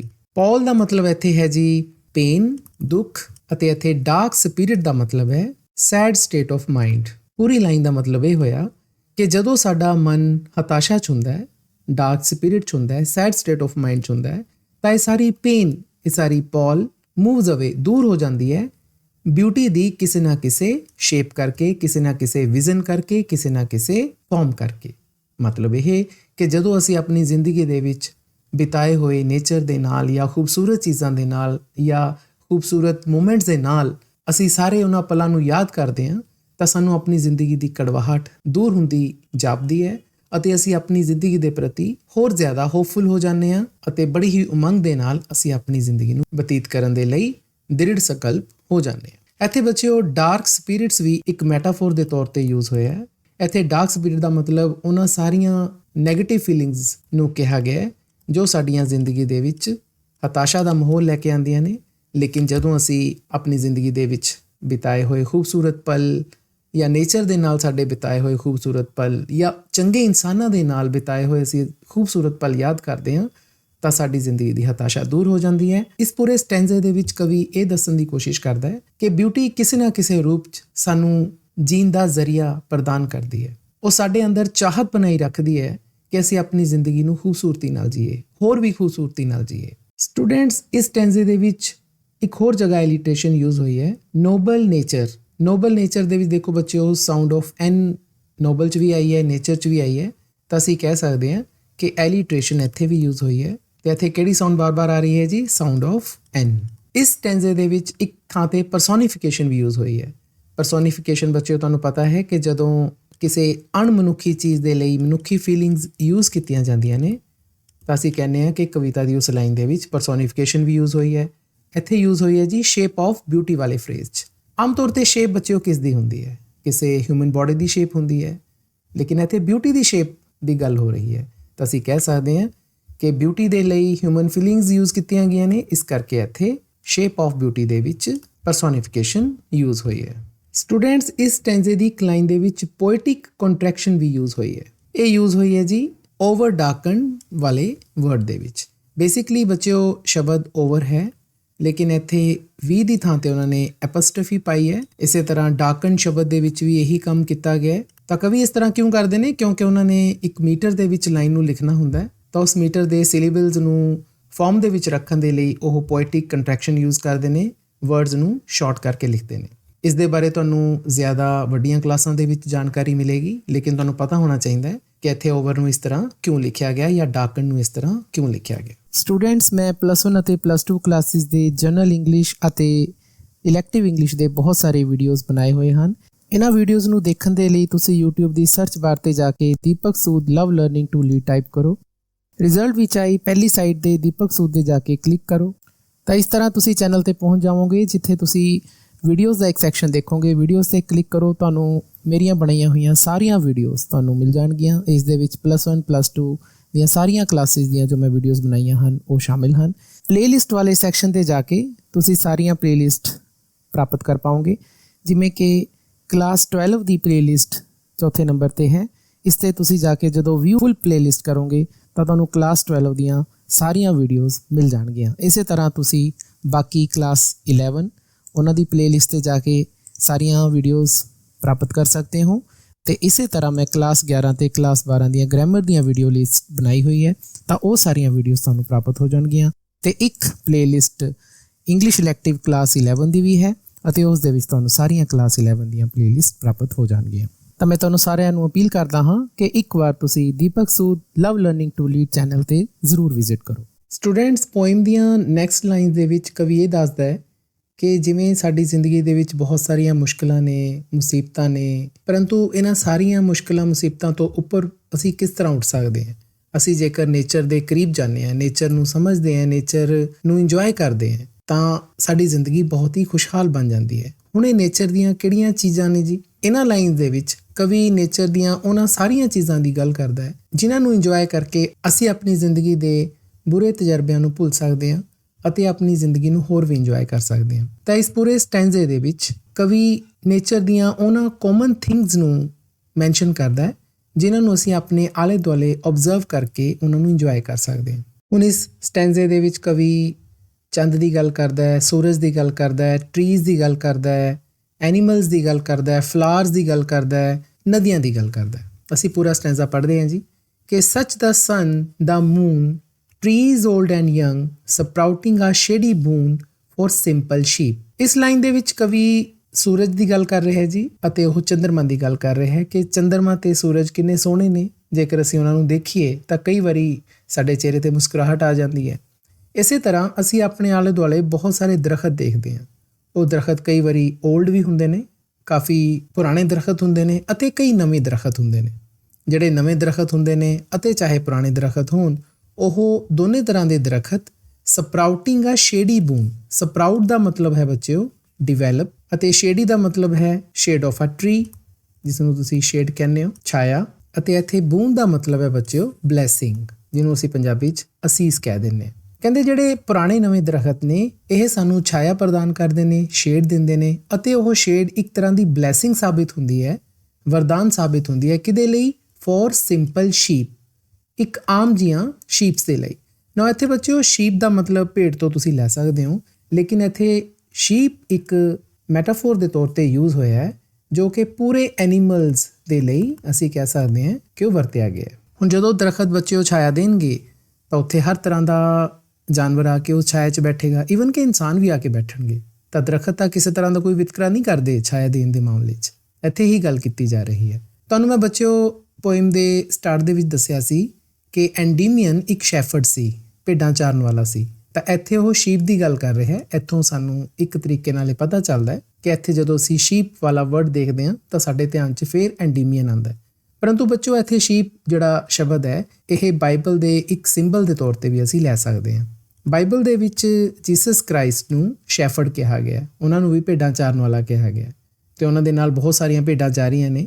ਉਹ ਭੇਡਾਂ ਨੂੰ ਤੁਸੀਂ ਇਨਸਾਨ ਮੰਨ ਸਕਦੇ ਹੋ ਕਿਉਂਕਿ ਇਨਸਾਨਾਂ ਦੀ ਰਹਿਨੁਮਾਈ ਕਰਦੇ ਹੋਏ ਜੀਸਸ ਕ੍ਰਾਈਸਟ ਜਾਂਦੇ ਦਿਖਾਏ ਗਏ ਨੇ ਜੀ ਬਾਈਬਲ ਦੇ ਵਿੱਚ।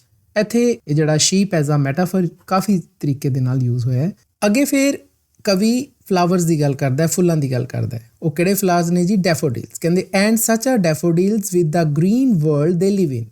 ਕਹਿੰਦੇ ਇਸੇ ਤਰ੍ਹਾਂ ਜਿਹੜੇ ਡੈਫੋਡਿਲਸ ਨੇ ਇਹ ਸਾਨੂੰ ਉਸੇ ਤਰ੍ਹਾਂ ਬਿਊਟੀ ਪ੍ਰਦਾਨ ਕਰਦੇ ਨੇ, ਸਾਨੂੰ ਇੰਜੋਏ ਪ੍ਰਦਾਨ ਕਰਦੇ ਨੇ ਆਪਣੇ ਸੋਹਣੇ ਜਿਹੇ ਗ੍ਰੀਨ ਵਰਲਡ ਦੇ ਵਿੱਚ। ਤੁਹਾਨੂੰ ਪਤਾ ਬੱਚਿਓ ਡੈਫੋਡਿਲਸ ਦੇ ਜਿਹੜੇ ਪੱਤੇ ਹੁੰਦੇ ਨੇ ਉਹ ਗ੍ਰੀਨ ਹੁੰਦੇ ਨੇ। ਆਪ ਤਾਂ ਇਹ ਯੈਲੋ ਕਲਰ ਦਾ ਫਲਾਵਰ ਹੁੰਦਾ ਹੈ, ਲੇਕਿਨ ਇਹ ਗ੍ਰੀਨ ਪੱਤਿਆਂ ਦੇ ਵਿੱਚ ਇਸ ਤਰ੍ਹਾਂ ਲੱਗਦਾ ਹੈ ਜਿਵੇਂ ਇਹ ਹਰੇ ਸੰਸਾਰ ਦੇ ਵਿੱਚ ਸਾਹ ਲੈ ਰਿਹਾ ਹੋਵੇ, ਇਸ ਤਰ੍ਹਾਂ ਲੱਗਦਾ। ਮੈਂ ਤੁਹਾਨੂੰ ਪਹਿਲਾਂ ਵੀ ਦੱਸਿਆ ਸੀ ਬੱਚਿਓ ਕਿ ਡੈਫੋਡਿਲ ਦੇ ਉੱਪਰ ਇੱਕ ਬਹੁਤ ਹੀ ਸੋਹਣੀ ਪੋਇਮ ਵਿਲੀਅਮ ਵਰਡਸਵਰਥ ਨੇ ਲਿਖੀ ਹੋਈ ਹੈ। ਜੇ ਤੁਹਾਨੂੰ ਕਦੇ ਮੌਕਾ ਮਿਲੇ ਤਾਂ ਤੁਸੀਂ ਜ਼ਰੂਰ ਪੜ੍ਹਿਓ। ਡੈਫੋਡਿਲ ਬਹੁਤ ਹੀ ਛੋਟੀ ਏਜ ਦਾ ਫਲਾਵਰ ਹੁੰਦਾ ਹੈ। ਸਵੇਰੇ ਡੈਫੋਡਿਲਸ ਬਲੌਸਮ ਕਰਦੇ हैं ਜੀ ਅਤੇ ਸ਼ਾਮ ਤੱਕ ਇਹ ਮੁਰਝਾ ਵੀ ਜਾਂਦੇ ਨੇ। ਪਰੰਤੂ ਇਹ ਥੋੜ੍ਹੇ ਜਿਹੇ ਟਾਈਮ ਦੇ ਵਿੱਚ ਜੋ ਬਿਊਟੀ, ਜੋ ਆਨੰਦ ਸਾਡੀਆਂ ਅੱਖਾਂ ਨੂੰ ਪ੍ਰਦਾਨ ਕਰਦੇ ਨੇ ਉਸ ਨੂੰ ਅਸੀਂ ਸ਼ਬਦਾਂ ਵਿੱਚ ਬਣ ਨਹੀਂ ਸਕਦੇ। ਸਟੂਡੈਂਟ ਇਹਨਾਂ ਲਾਈਨਸ ਦੇ ਵਿੱਚ ਐਲੀਟ੍ਰੇਸ਼ਨ ਵੀ ਯੂਜ਼ ਹੋਈ ਹੈ, ਜਿਵੇਂ ਕਿ ਤੁਸੀਂ ਦੇਖਦੇ ਹੋ ਸੱਚ ਦਾ ਸਨ ਐਸ ਸਾਊਂਡ ਬਾਰ-ਬਾਰ ਆਈ ਹੈ, ਤਾਂ ਅਸੀਂ ਕਹਿ ਸਕਦੇ ਹਾਂ ਕਿ ਇੱਥੇ ਐਲੀਟ੍ਰੇਸ਼ਨ ਯੂਜ਼ ਹੋਈ ਹੈ ਜੀ, ਸਾਊਂਡ ਆਫ ਐਸ ਰਿਪੀਟ ਹੋਈ ਹੈ। ਇਸੇ ਤਰ੍ਹਾਂ ਸਿੰਪਲ ਸ਼ੀਪ ਦੇ ਵਿੱਚ ਫਿਰ ਐਸ ਦੀ ਜਿਹੜੀ ਸਾਊਂਡ ਹੈ ਇਹ ਰਿਪੀਟ ਹੋਈ ਹੈ, ਤਾਂ ਇੱਥੇ ਵੀ ਅਸੀਂ ਕਹਿ ਸਕਦੇ ਹਾਂ ਕਿ ਐਲੀਟ੍ਰੇਸ਼ਨ ਯੂਜ਼ ਹੋਈ ਹੈ। ਅਤੇ ਮੈਟਾਫੋਰ ਦੇ ਬਾਰੇ ਮੈਂ ਤੁਹਾਨੂੰ ਸਮਝਾ ਹੀ ਚੁੱਕਿਆ ਕਿ ਜਿਹੜਾ ਇੱਥੇ ਸ਼ੀਪ ਵਰਡ ਹੈ ਇਹ ਮੈਟਾਫੋਰ ਦੇ ਤੌਰ ਤੇ ਯੂਜ਼ ਹੋਇਆ ਹੈ। ਸਟੂਡੈਂਟਸ ਨੈਕਸਟ ਲਾਈਨ ਦੇ ਵਿੱਚ ਕਵੀ ਨਦੀਆਂ ਦੀ ਗੱਲ ਕਰ ਰਿਹਾ ਹੈ ਕਿ ਨਦੀਆਂ ਸਾਨੂੰ ਕਿੰਨੀਆਂ ਸੋਹਣੀਆਂ ਲੱਗਦੀਆਂ ਨੇ ਅਤੇ ਨਾਲ ਹੀ ਉਹ ਸਾਡੇ ਲਈ ਕਿਸ ਤਰ੍ਹਾਂ ਫਾਇਦੇਮੰਦ ਵੀ ਸਾਬਿਤ ਹੁੰਦੀਆਂ ਨੇ। And clear reels that for themselves a cooling covert make against the hot season। Clear ਦਾ ਮਤਲਬ ਬੱਚਿਓ ਇੱਥੇ ਕਲੀਨ ਤੋਂ ਹੈ, ਸਾਫ਼, ਅਤੇ ਰੀਲਸ ਦਾ ਮਤਲਬ ਹੈ ਸਮਾਲ ਰਿਵਰਸ, ਕਿ ਸਾਫ਼ ਛੋਟੀਆਂ-ਛੋਟੀਆਂ ਨਦੀਆਂ ਇੱਕ ਕੂਲਿੰਗ ਕਵਰਟ ਦਾ ਕੰਮ ਕਰਦੀਆਂ ਨੇ ਹੌਟ ਸੀਜ਼ਨ ਦੇ ਦੌਰਾਨ। ਹੌਟ ਸੀਜ਼ਨ ਦਾ ਮਤਲਬ ਇੱਥੇ ਬੱਚਿਓ ਗਰਮੀਆਂ ਦੇ ਸਮੇਂ ਨੂੰ ਕਿਹਾ ਗਿਆ ਜੀ, ਸਮਰ ਸੀਜ਼ਨ ਨੂੰ ਕਿਹਾ ਗਿਆ। ਕੂਲਿੰਗ ਕਵਰਟ ਦਾ ਮਤਲਬ ਇੱਥੇ ਕੀ ਹੈ ਜੀ?